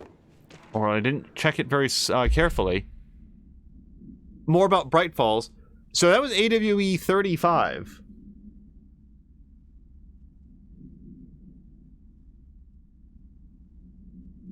Okay, and... Sorry, Fequest is saying, I know those as segments and credit card report numbers.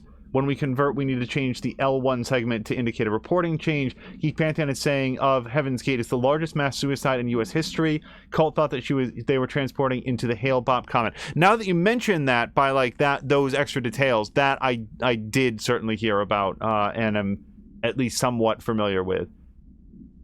And then Carolina says L1 and L2 for him is a letter and a number that I guess is short for level 1 and level 2, not related to language at all for me. Yeah, in this case, it's sort of designations of the different bones of your vertebrae. I don't know where L1 and L2 are. Like, I feel like that's high up on the neck, but I could be wrong. In any event, an unconfirmed threshold manifestation at Cauldron Lake, Washington, resulted in a fictional story written by the... Wait, this is clarifying. Resulted in a fictional story written by the author Alan Wake, creating an AWE in which reality was altered to match that of the story, though only locally and for a limited time. The event response, Mr. Kirkland, head of investigations, was alerted on September 13, 2010, by ex-Bureau agent Frank Breaker, see redacted, that an AWE event was taking place in Bright Falls, Washington, refer to events investigated in 1970, 76, 78. Breaker had received a call from Barry Wheeler, Alan Wake's literary agent, on behalf of Breaker's daughter, Sarah, who is the current sheriff of Bright Falls. Sarah Breaker, was that her name? Okay. Bureau field team arrived at the site 2 days later, only to confirm that the event was over. Interviews were conducted, refer to the 1970 blank Thomas Zane, 76, 78 Odin Anderson, Tor Anderson. Right, those are the musicians, I remember them. Alan Wake was believed to redacted instigator. Eyewitness reports highlight an old light switch, possibly object of power, that redacted missing. Wake was not found in the scene. Reports claim he dived into the lake, but no body was recovered in the search.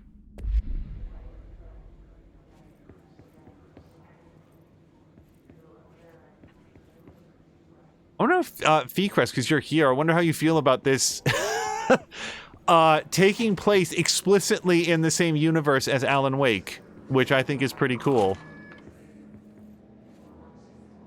Okay, here's our shortcut. Okay, good. Now we have a faster way to get in here. So we've gone to closed cases, we've gone to P6, we've gone to P7, and I think now we go forward.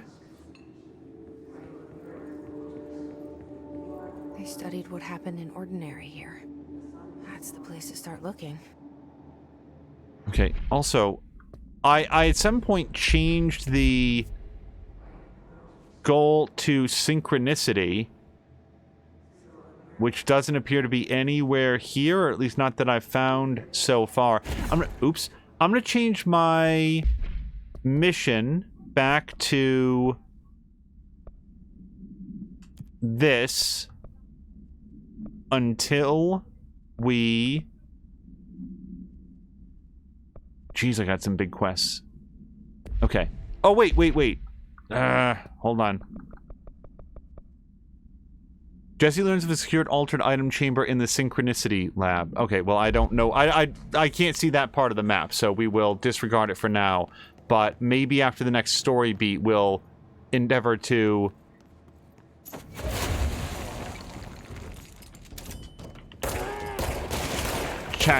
chase that down.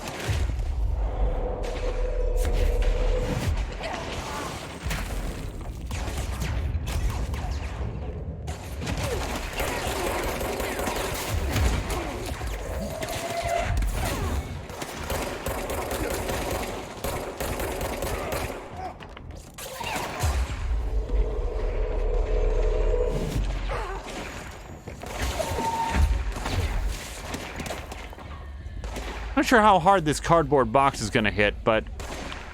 Oh, I just need a clear shot. That was not a clear shot.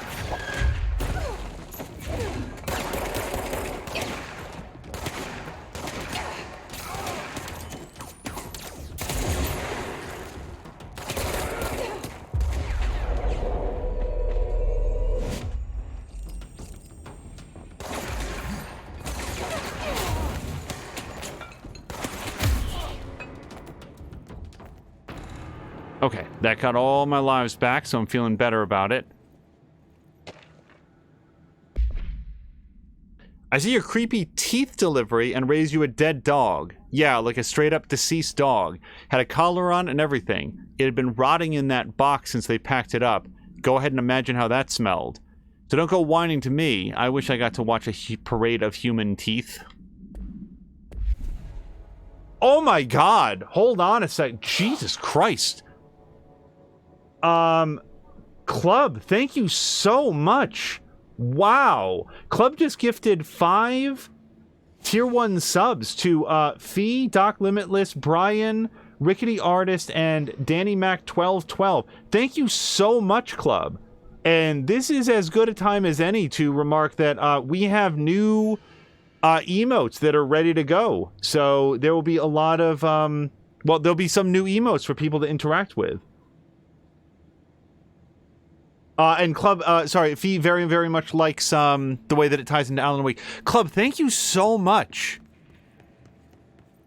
You know, with or without that, I would have said, like, I really hope that you are enjoying your holiday and hopefully have, I think you said that you're back to work at this point. I know that you had a couple days off, but I don't, oh! Nice try, Dark Souls. You can't fool me. I don't know if I want to get in here, though.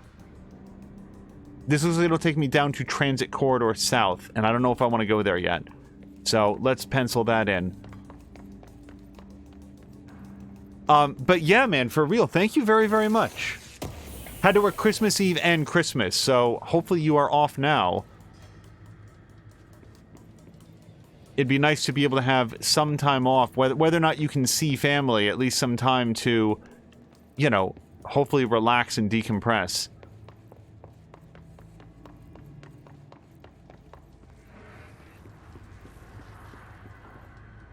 Okay.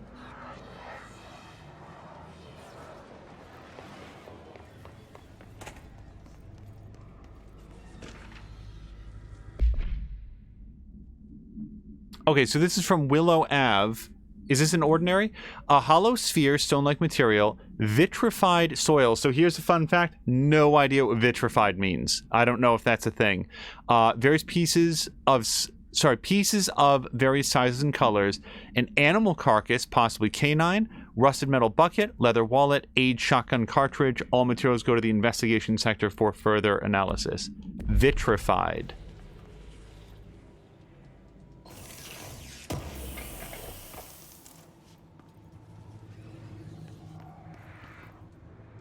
All right, pause for 1 second.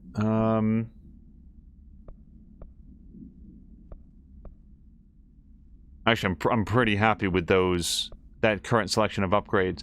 But we are just about to be out of inventory space. So let me see what we don't need. Pierce Zoom Boost, I'm pretty sure I've got better than that. Ammo cost per shot, I kind of want to hold on to that. And that. Maybe that. Headshot damage. I feel like I can get rid of that one. Damage while aiming, nah. Accuracy plus 7%, no thanks.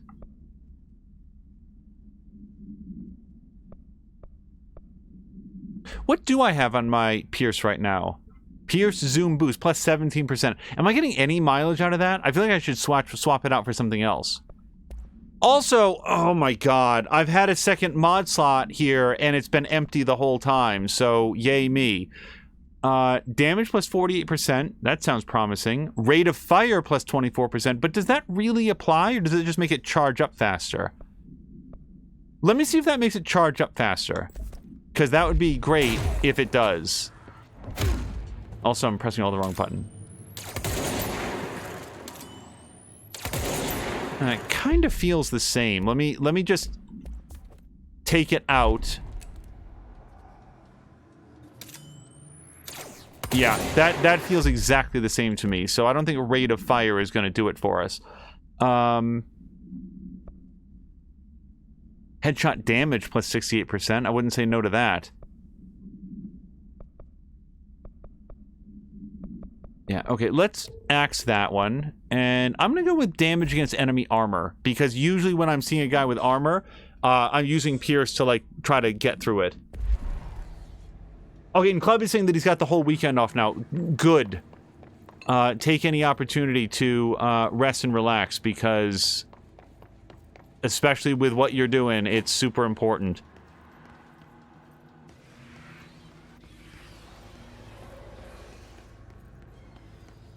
Okay, so I feel like the elevator is our only answer if we want to move forward, so we're going to do that right now. Geek has to head out. Gotta head. Glad I got to catch the stream and have a great day. Geek. Sorry, I was over talking her. Geek, I hope you have a wonderful holiday. Enjoy the rest of your day. Also, Geek, I am curious, if you haven't already, can you post, and you should be able to post, like, mechanically, can you post a link to the, to either your YouTube channel or to the Soulblade video that you were talking about? Because I don't know if that's exclusively on Facebook or if that's available elsewhere also. And also, I'd like to make sure that others have a chance to see it.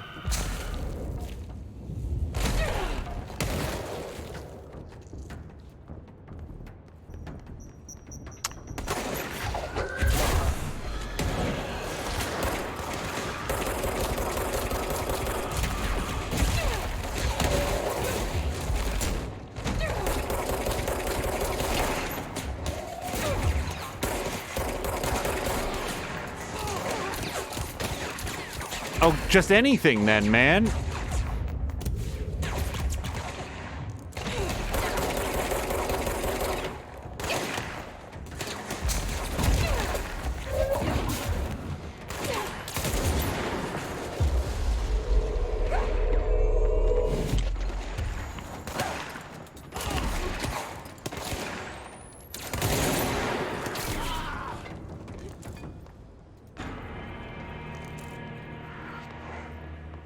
I feel like I should have been a lot more dead there, because I was mostly just standing out in the open and not taking proper cover, but I guess that's what shield helps out with.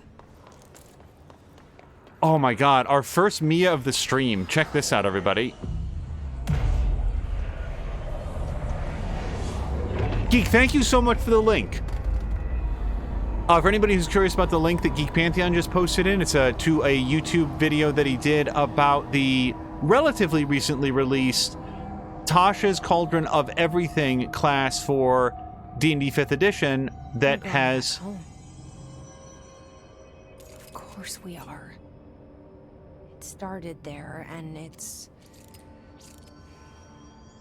never gone away. Okay, I wasn't expecting to actually go to Ordinary. Let's take a quick look around this room, because there was at least something hidden behind the blocks of corruption. Ah. Okay, so I still can't go in here.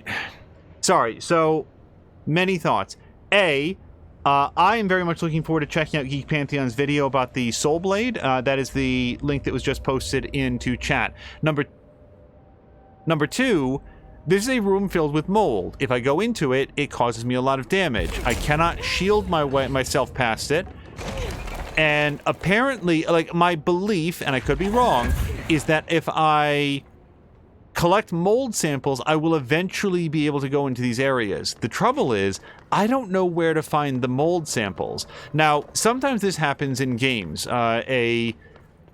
Particularly notable example to me was in Judgment, and this is no spoiler for people who don't want to know too much about Judgment. There's one quest about, like, finding a cat, and I had no idea, absolutely none, like, where do you even get started finding one particular cat in this sort of city district? Like what am I supposed to do with this information?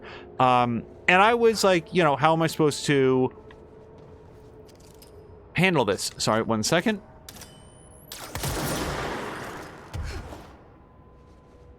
And right around the time that I was feeling like, okay, what I need to do is look it up, then suddenly I was able to find what I was looking for, and it was borderline accidental, but once I knew what I was looking for, then everything else fell into place, and then I was able to complete the main quest and never had to look anything up. So I'm sort of hoping it'll be like that for the mold spores, but it's been a while, and I just don't know how to jump that ball yet.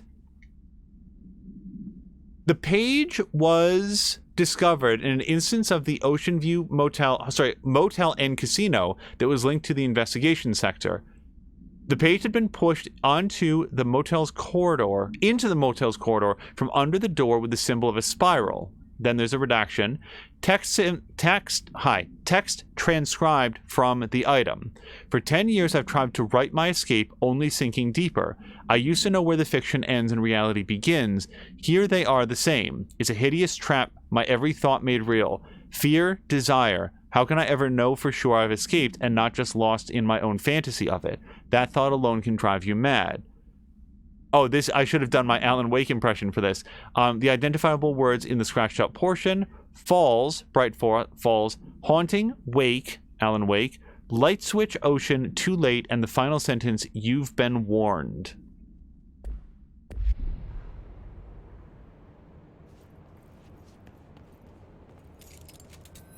I do like their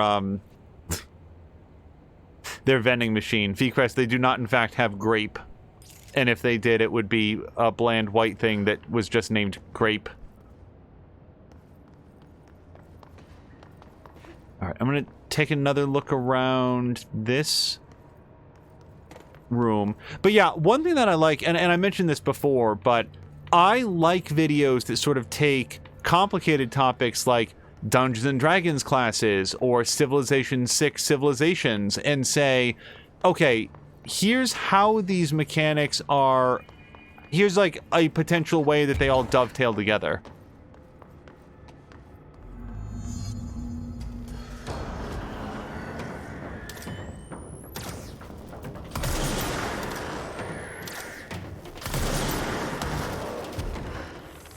There's gotta be a way to rotate these tracks.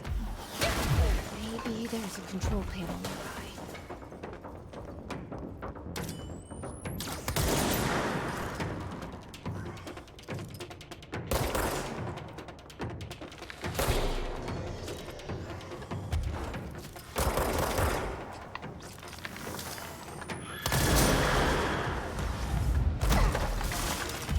No!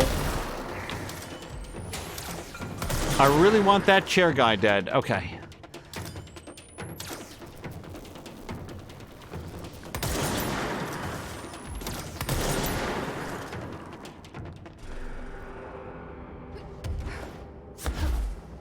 Oh, geez, I took a whipping somewhere in there.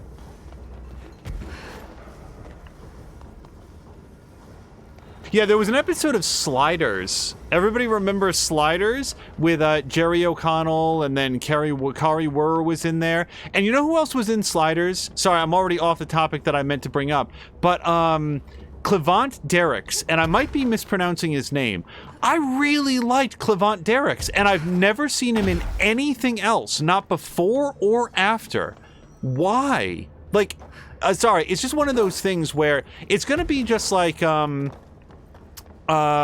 sorry. Wow.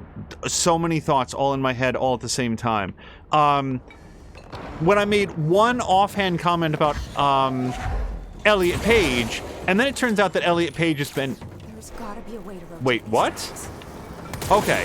Maybe there's a control panel. Okay, I hear her saying there must be a control panel. But yeah, so Clevant Derricks was the actor who portrayed Rembrandt Brown. And I don't know if this qualifies as a spoiler. I mean, we're talking about Sliders, which is a television show from the 90s, so I feel like people are hopefully going to be okay with it. Also, does this count? Wait, what's this?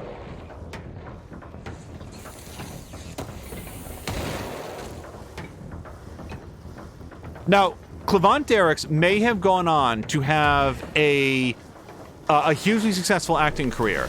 I don't happen to know about it, and I don't know why he wouldn't, because he was, I think, pretty much objectively the best thing about that series as it went on. He was given a largely thankless role, one that I don't think played particularly well when the series first started, but he stuck with it. He gave it his all. He really took that character and made it his own, and I would have liked to have seen more of him. I am personally frustrated that there was never a Sliders like sci-fi original movie. They'll do Infinite Mega Snakes, but they wouldn't do a Sliders movie. Whatever.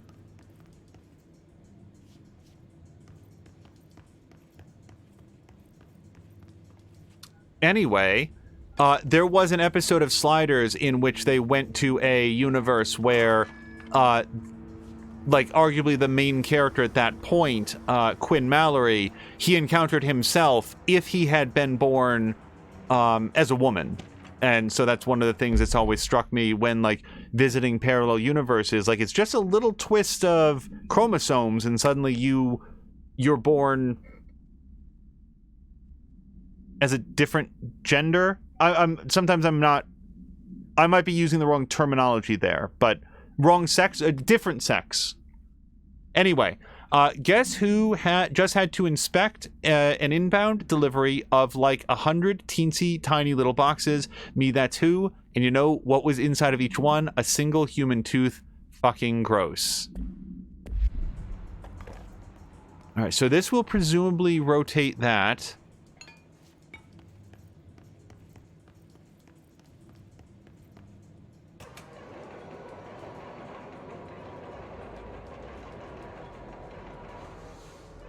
Won't rotate. Oh, Something's blocking it. It's gonna be the spores. Yup.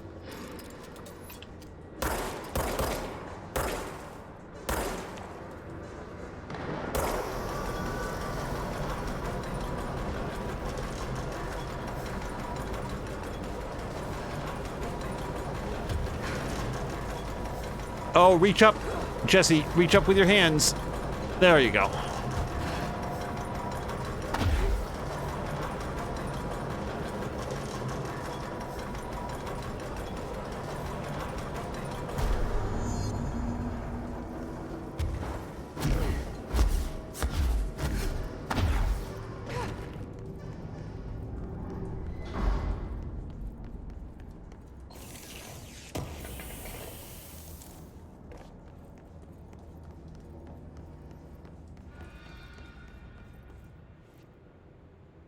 I know this isn't going to do anything, but... Okay. Just on the off chance. Oh, so there's something very important that I want to get out, which is that there's been multiple points in this game. Like, I have sometimes felt like I'm not making very steady progress, that I'm sometimes exploring the same area a couple times because the geometry in this game is so sophisticated that I'm like, okay, let me just make sure that I've checked this. I want to make sure that I find all the files and all the collectibles and all the crafting materials and all that stuff. But then there's been other times... Oh, shit. I'm never going to get this thought out of my head. Okay. Where's the party?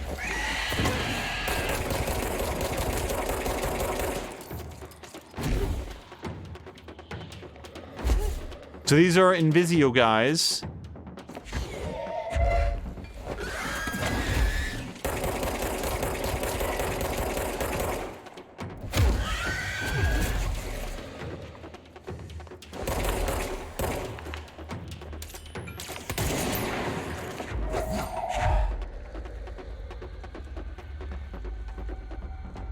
Oh, come out and scream in my face again. Alright, I think that's too slow.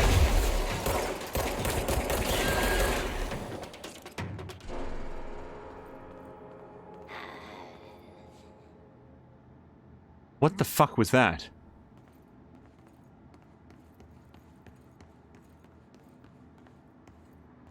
Alright, don't tell me that was the oldest house settling. I heard a witch. Or the crone? It could have been Jesse spitting out bits of monster.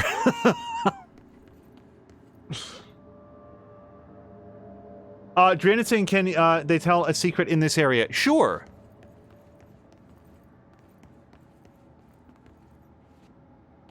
Yeah, while I'm not currently looking for like puzzle solutions or spoilers, there's like a cool secret in here. I am interested to read about it.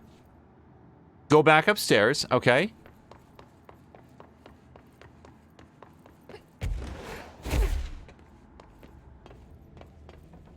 Alright, presumably further upstairs than this, back to the area where you open the last loot box. That, okay, so my memory is that that was right over here.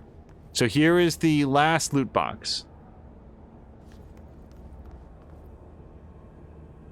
I do want to look in there. But I'll hang out here for a second. Drienne is... break things in there. In here? Because I don't know if there's a lot to break. Oh, wait.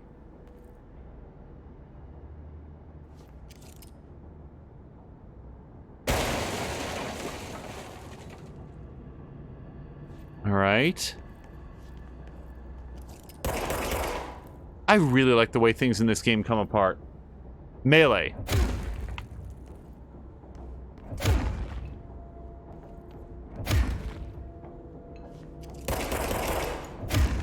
Nope. Oh!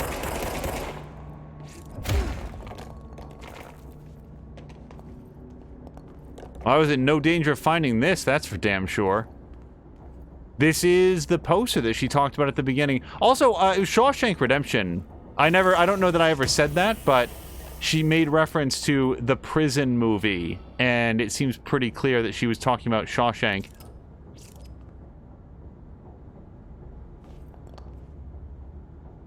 I wonder how many of these there's been around. Ow! Wow! Wait. That's not cool.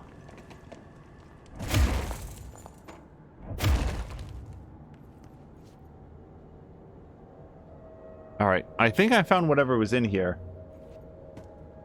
Where the picture was. Okay. No, thank you. That was... You know, I'm okay with, like, what I find is what I find, and what I don't, but that is... See, now it's gonna make me want to check the other... any other pictures that I find up on the wall, particularly ones that look like they might be doorways to someplace. Because now it's making me think that that was a specific reference, or a hint, rather. The point that I keep trying to get around to is that on a couple of occasions in this game, I sort of accidentally noticed something in the environment that got me through, and the biggest example of that was the very first time that we came upon a box puzzle. There was like a panel on the wall, and this is like episode 2 or maybe 3. It was real early on. See, now I'm going to try to punch through this wall. Oh, look, it does work. All right.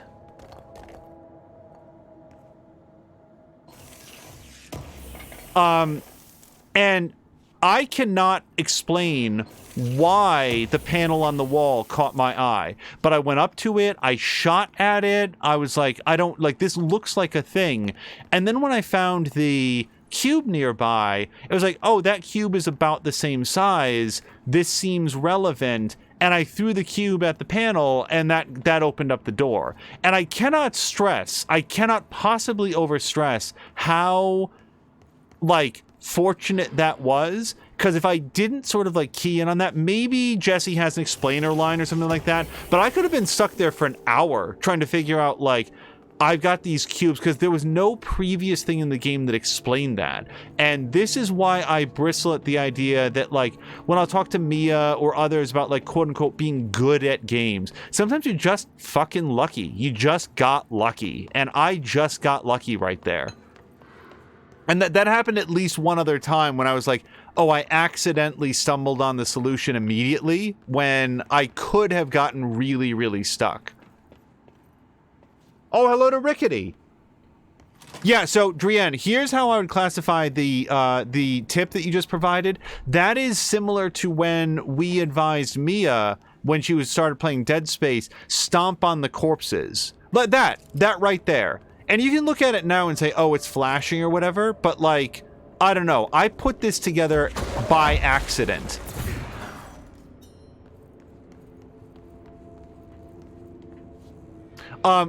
Yeah, in Dead Space, and again, this is not a spoiler, I would consider it something crucially important to understand if you're going to play the game. When you kill one of the bad guys, you should stomp on or otherwise brutalize the corpse, and usually some additional supplies will fall out.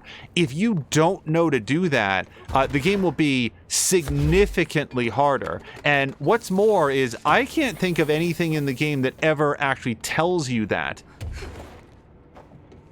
All right, so I'm going to open up the elevator here. Oh, restore power to use the elevator. This is a great big section. And there's the thing for the elevator. And there's another thing. Okay. So I'm going to need at least one more cube. There's one.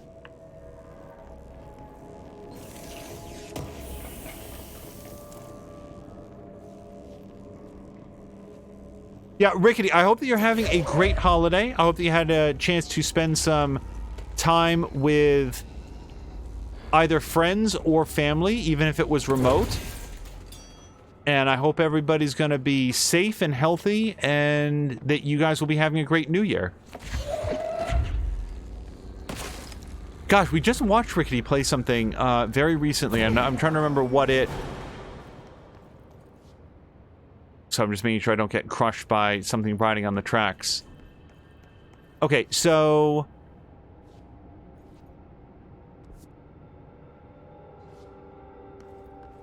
now we just go through, right? There's nothing else for me to look at or find in this area? That window's unbreakable, so is that. I feel like we're ready to go.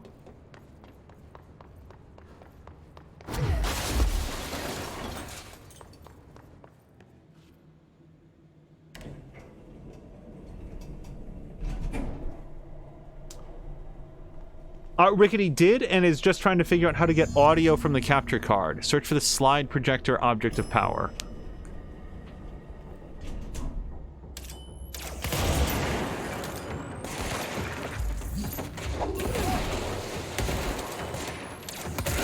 Hold on a second.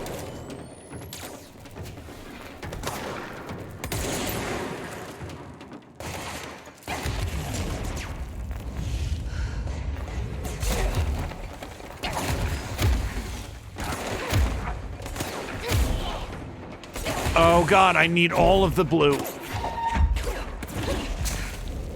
I cannot survive an encounter with either of these guys right now. Oh my god, I'm so surrounded.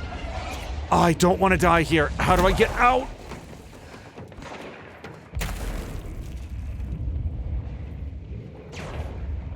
I legitimately don't know what to do. Head down.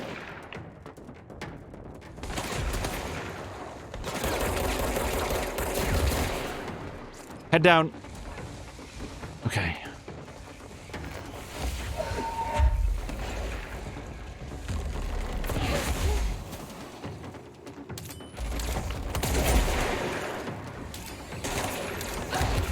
Shit!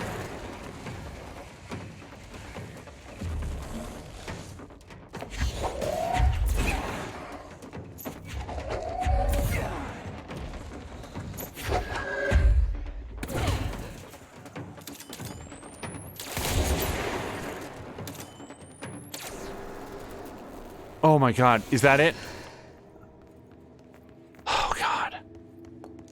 Here's one of the things that's going through my head. It's been a country minute since we were at a like a control point, and if I die here, it's gonna be a hike, I think, to get back to where we are.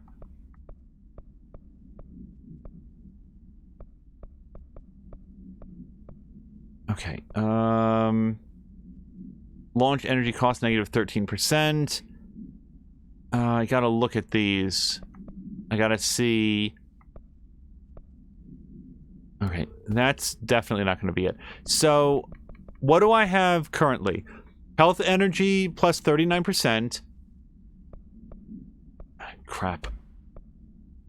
Health and then launch energy cost negative 16%. Do I have launch energy cost more than that? Nope, I have a duplicate of it, which I'm inclined to get rid of. Yeah, so that one we can get rid of.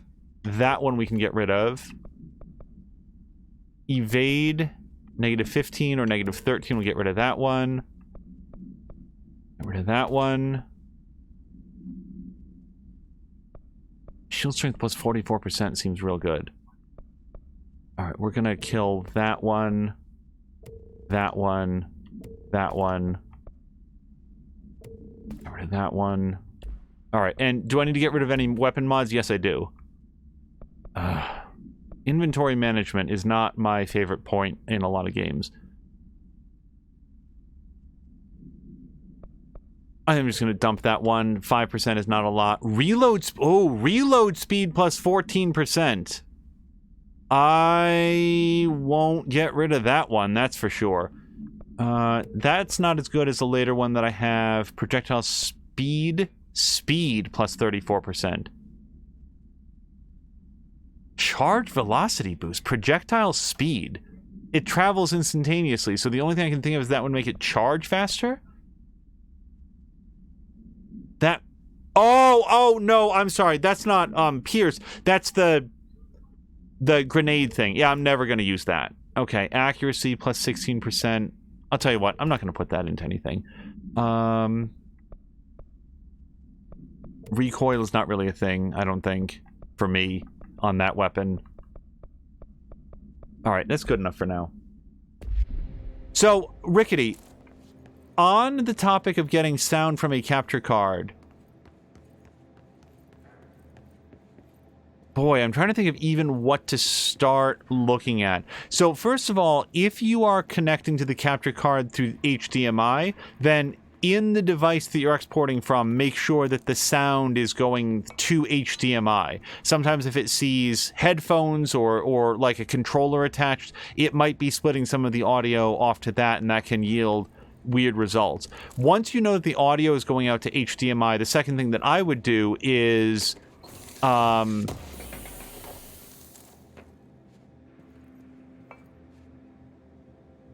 get the feed up on the PC in its entirety and make sure that you can hear it there.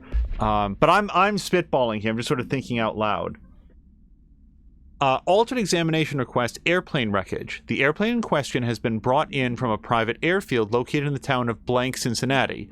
It is suspected to be connected to the redacted AWE, see case file redacted for details, and is being evaluated for altered status. The plane is currently being stored in the transit corridor in the containment sector, brought there through the New York subway tunnel, special access blank. For more information on tunnel blank and links to urban legends centered on ghost stations, abandoned tracks, and redacted, see file 4124521.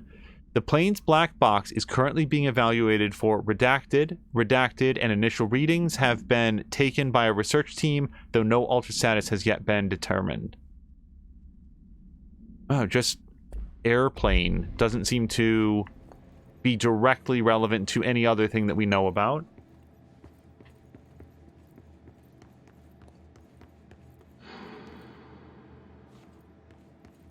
But I do know that I know that some other streamers and YouTubers were having a challenging time getting the PlayStation 5 in particular to export audio to a capture card and also to their earphones so that they could hear the game that they were capturing and trying to either record or export. So sometimes there's a lot of setup to make this... to make it work the way that you are hoping. Turntable and transit corridor.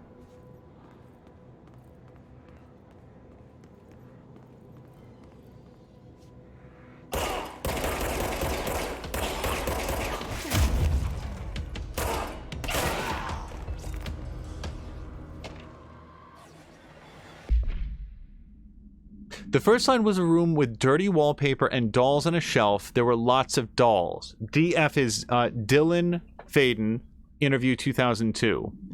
The house was empty. No one lived there. We played in there for a lot. It was our secret playhouse. That was Jesse Faden in a therapy session from 2010. I went to school with Neil. Some kids called him Nosebleed Neil. note, likely Neil Hosenberg, missing. It was mean. He had asthma. Tom, note, likely Tom Barlow, missing. And his gang, Freddie, note, likely Freddie Bartwell, missing. Hugo, no one by this name was found in public schools, bullied him. We brought Neil to the dump to play. Dylan Faden said that. So, like, right there, Hugo is somebody that Dylan remembers, but they can't find any record of a person named Dylan in the public school system. That, again, goes to maybe Dylan is not native to this world, that he is accurately remembering something that happened, just not in our world, or this world. Unconfirmed existence of additional slide designation house. Oh, so they don't have the house slide. Interesting.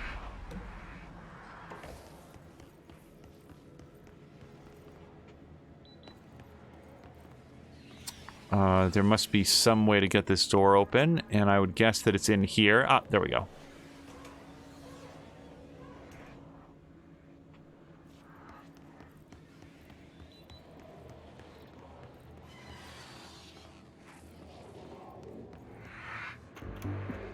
You're listening to America Overnight, celebrating 29 years. Shining a light in the shadows. I want to listen to this. It's not just music, it's going to be some sort of interview. What I'm about to tell you, if they found out, I don't know what would happen. If who found out, brother? The men in the suits. They told me it was an industrial accident, but this is something else. Something nobody talks about. Ordinary. This certainly doesn't sound very ordinary, caller. No, not ordinary. Ordinary. It's a town. And it wasn't an industrial accident. I mean, that's what they said. But that's bullshit. Whoa, please watch the language, caller. It may be 2 a.m., but we're still a family show. I'm sorry. It's just, my brother was there. They said the town was destroyed, but it wasn't. I went there. The people are gone, but the town's there. It's still there. So the population of an entire town disappears, yet the town remains. Tell me, was the phrase, "there is no salvation," written anywhere? I'm not sure. The same thing happened in Brazil in 23, a village called Hor Verde. More than 600 people just up and left. The government said they were fleeing guerrilla forces, but we know the truth. A mass abduction, as predicted by my regular guest, Dr. Quincy Reagan. Abduction? You mean aliens? That's bullshit! I know they're lying! Now, I warned you about the language, caller. I'm afraid we're gonna have to cut you off. And good timing, too. It's time for a short break. Hang in there. America Overnight will be right back. I just wanted to see what would happen if you shot a water cooler. Sorry, there's a few thoughts here. An AWE occurred in the town of Ordinary, caused by an object of power, slide projector ID OOP15, discovered by local children at the dump outside of town. When a specific set of slides are used in the projector, the projected images open doorways to other dimensions. Multiple slides were used by the children, resulting in the disappearance of the town's adult population. On August 30th, 2002, siblings Dylan Faden, 10 years old, and Jesse Faden, 11 years old, okay, so they're not the same age, were playing, then again, they could have, whatever, were playing at the local dump when they found a discarded slide projector, see OOP15 case file and Darling presentations for presentations blank for details. A team led by Director Trench and Dr. Darling arrived at the site on September 14. The AWE had ended, but the team found the Faden children, who led them to the slide projector and the slides, which had been burned with the exception of one. Jesse escaped when the agents attempted to detain the pair. In total, 17 surviving individuals were found in the town. All of them were brought in for questioning and tests. See interviews and prime candidate program files. All right, we're just going to mark this off that we've heard it.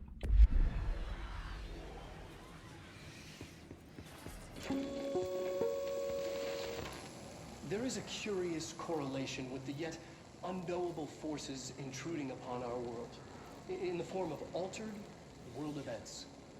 These forces gravitate toward archetypal objects, a gun, a television, a supposedly haunted house. So Clearly, humanity affects this process. Our collective unconscious is a map of sorts. We hold the key, but we don't know how to use it. We create these archetypes through everyday life, popular culture, urban legends, but we are observing and influencing a complicated system in action. We can change the likelihood of something being a receptacle for these forces just by thinking about it. But we haven't found a method to control the outcome. And yet, there is something unique in us, in our dreams, in the conceptual reality with power, with our minds. What's the cause and what's the effect? Are we the starting point or just a necessary evil in this? A byproduct, a reflection, a projection? We'll struggle to find the answers to these hard questions, or die trying.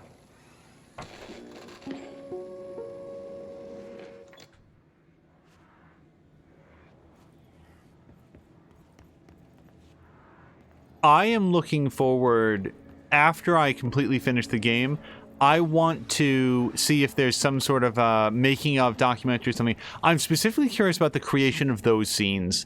I want to know if that an actor, is that one of the developers? How were those sections written? Are there outtakes of them? I'm really interested in the Casper Darling of it all.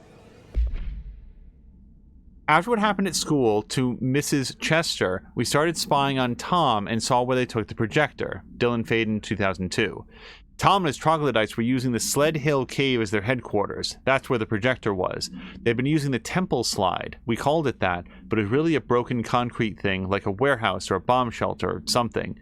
Very dark. The Not Mother lived there, with her babies, children, I don't know. She was feeding Tom and the others her milk. They were changing into little monsters. We called them dung monkeys. Jesus Christ. Unconfirmed existence of additional slide, designation temple. Unconfirmed existence of paranatural activity, designation not mother.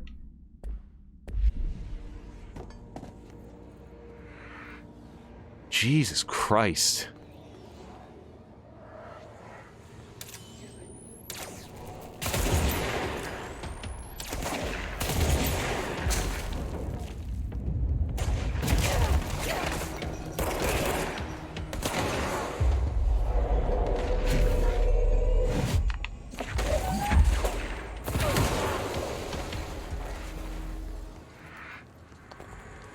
Oh, thank God. What's the over-under on how long it's been since the last control point? Like, I feel like we've been running for a while, and I was so worried about dying. So, we are going to Mia this open.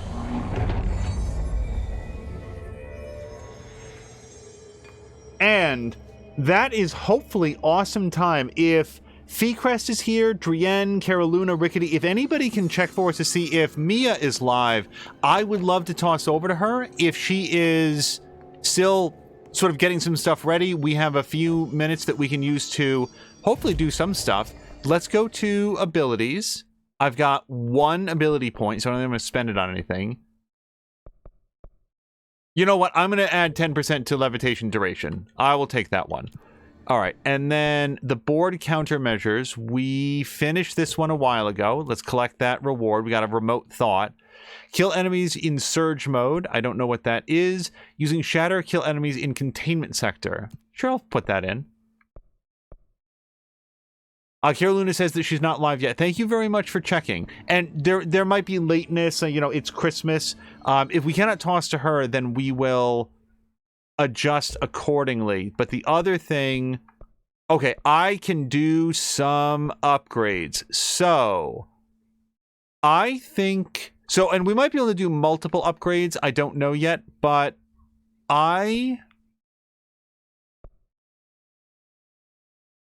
yeah, so we're already at rank 2 grip.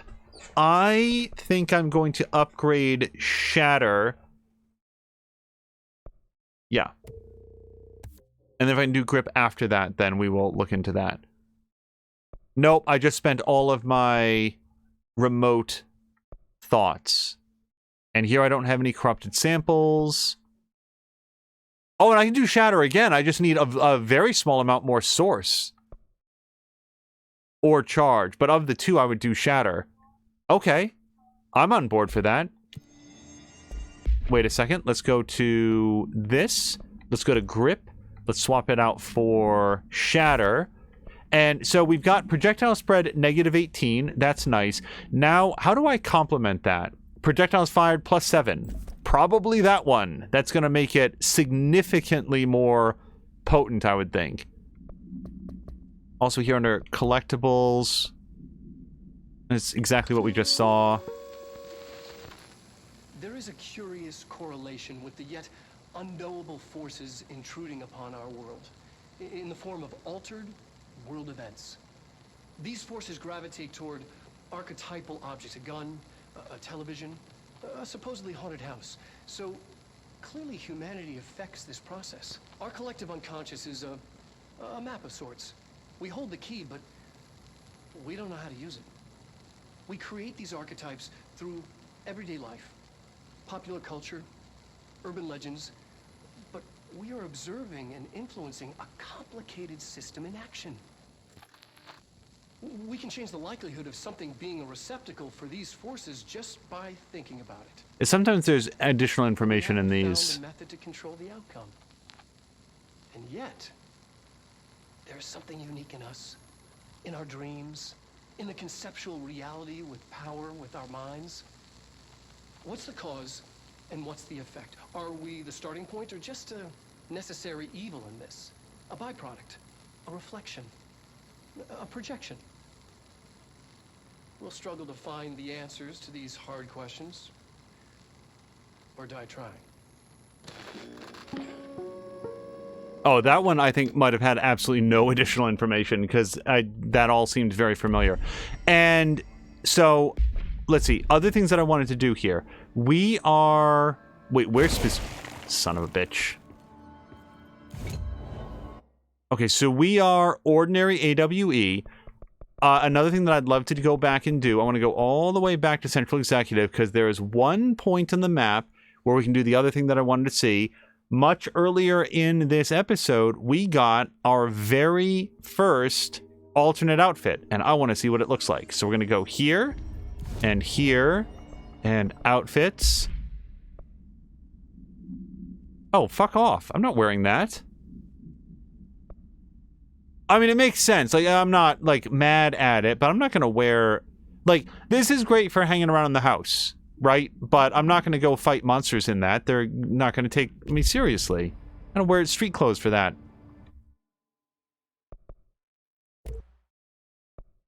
Alright, yeah, I don't want to do that. And I don't think we need to do anything with mods.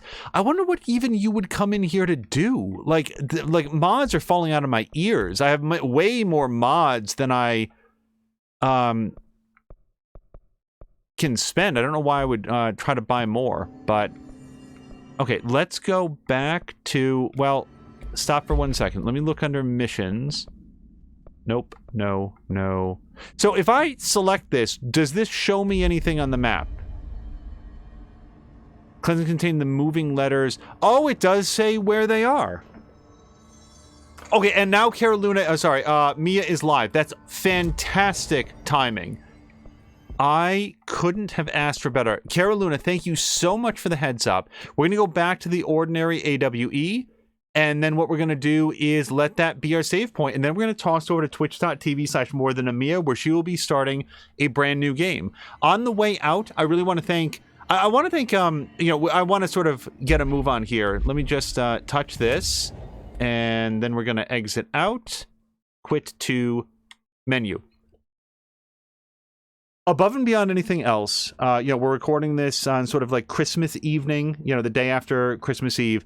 I want to wish the best, happiest, and sort of warmest holiday possible to all of the friends that we've met here on Twitch. Not everybody is going to be celebrating Christmas, but hopefully through the spirit of there's a lot of holidays that take place here in December, and even if you celebrate none of them, hopefully just the general spirit of getting to know so many people here on Twitch this year has meant a lot. we'll probably be covering that a little bit in more detail as we move on towards the new year. But Club did an awesome sub bomb earlier today. Very, very much appreciated. Cara Luna, thank you for hanging out. We got visits from Peterson. We got visits from Devin the Nugget, who hung out for a while and was seeing it for the first time. Hello to Rickety Artist, and I hope that you also had a great Christmas. Feecrest was here throughout basically the entire episode, and of all the episodes for him to be hanging out, he's been here for many, but also just got to see all the cool Alan Wake knowledge that got dropped in this episode. Even for folks that hang out but may choose not to chat as much because they just want to sort of sit back and enjoy the ride, your presence is very, very much appreciated, and we just very much appreciate it. And I just wanted to take a moment to thank you. When we close out these episodes and I say thank you so much and I hope you have a great night, that is sincere. It's never just perfunctory. It really does come from the heart. Let's go ahead and toss over to Mia, and we will find out what she is streaming and join her for the start of a brand new adventure. Until then, thank you guys so much, and I hope you have a great night.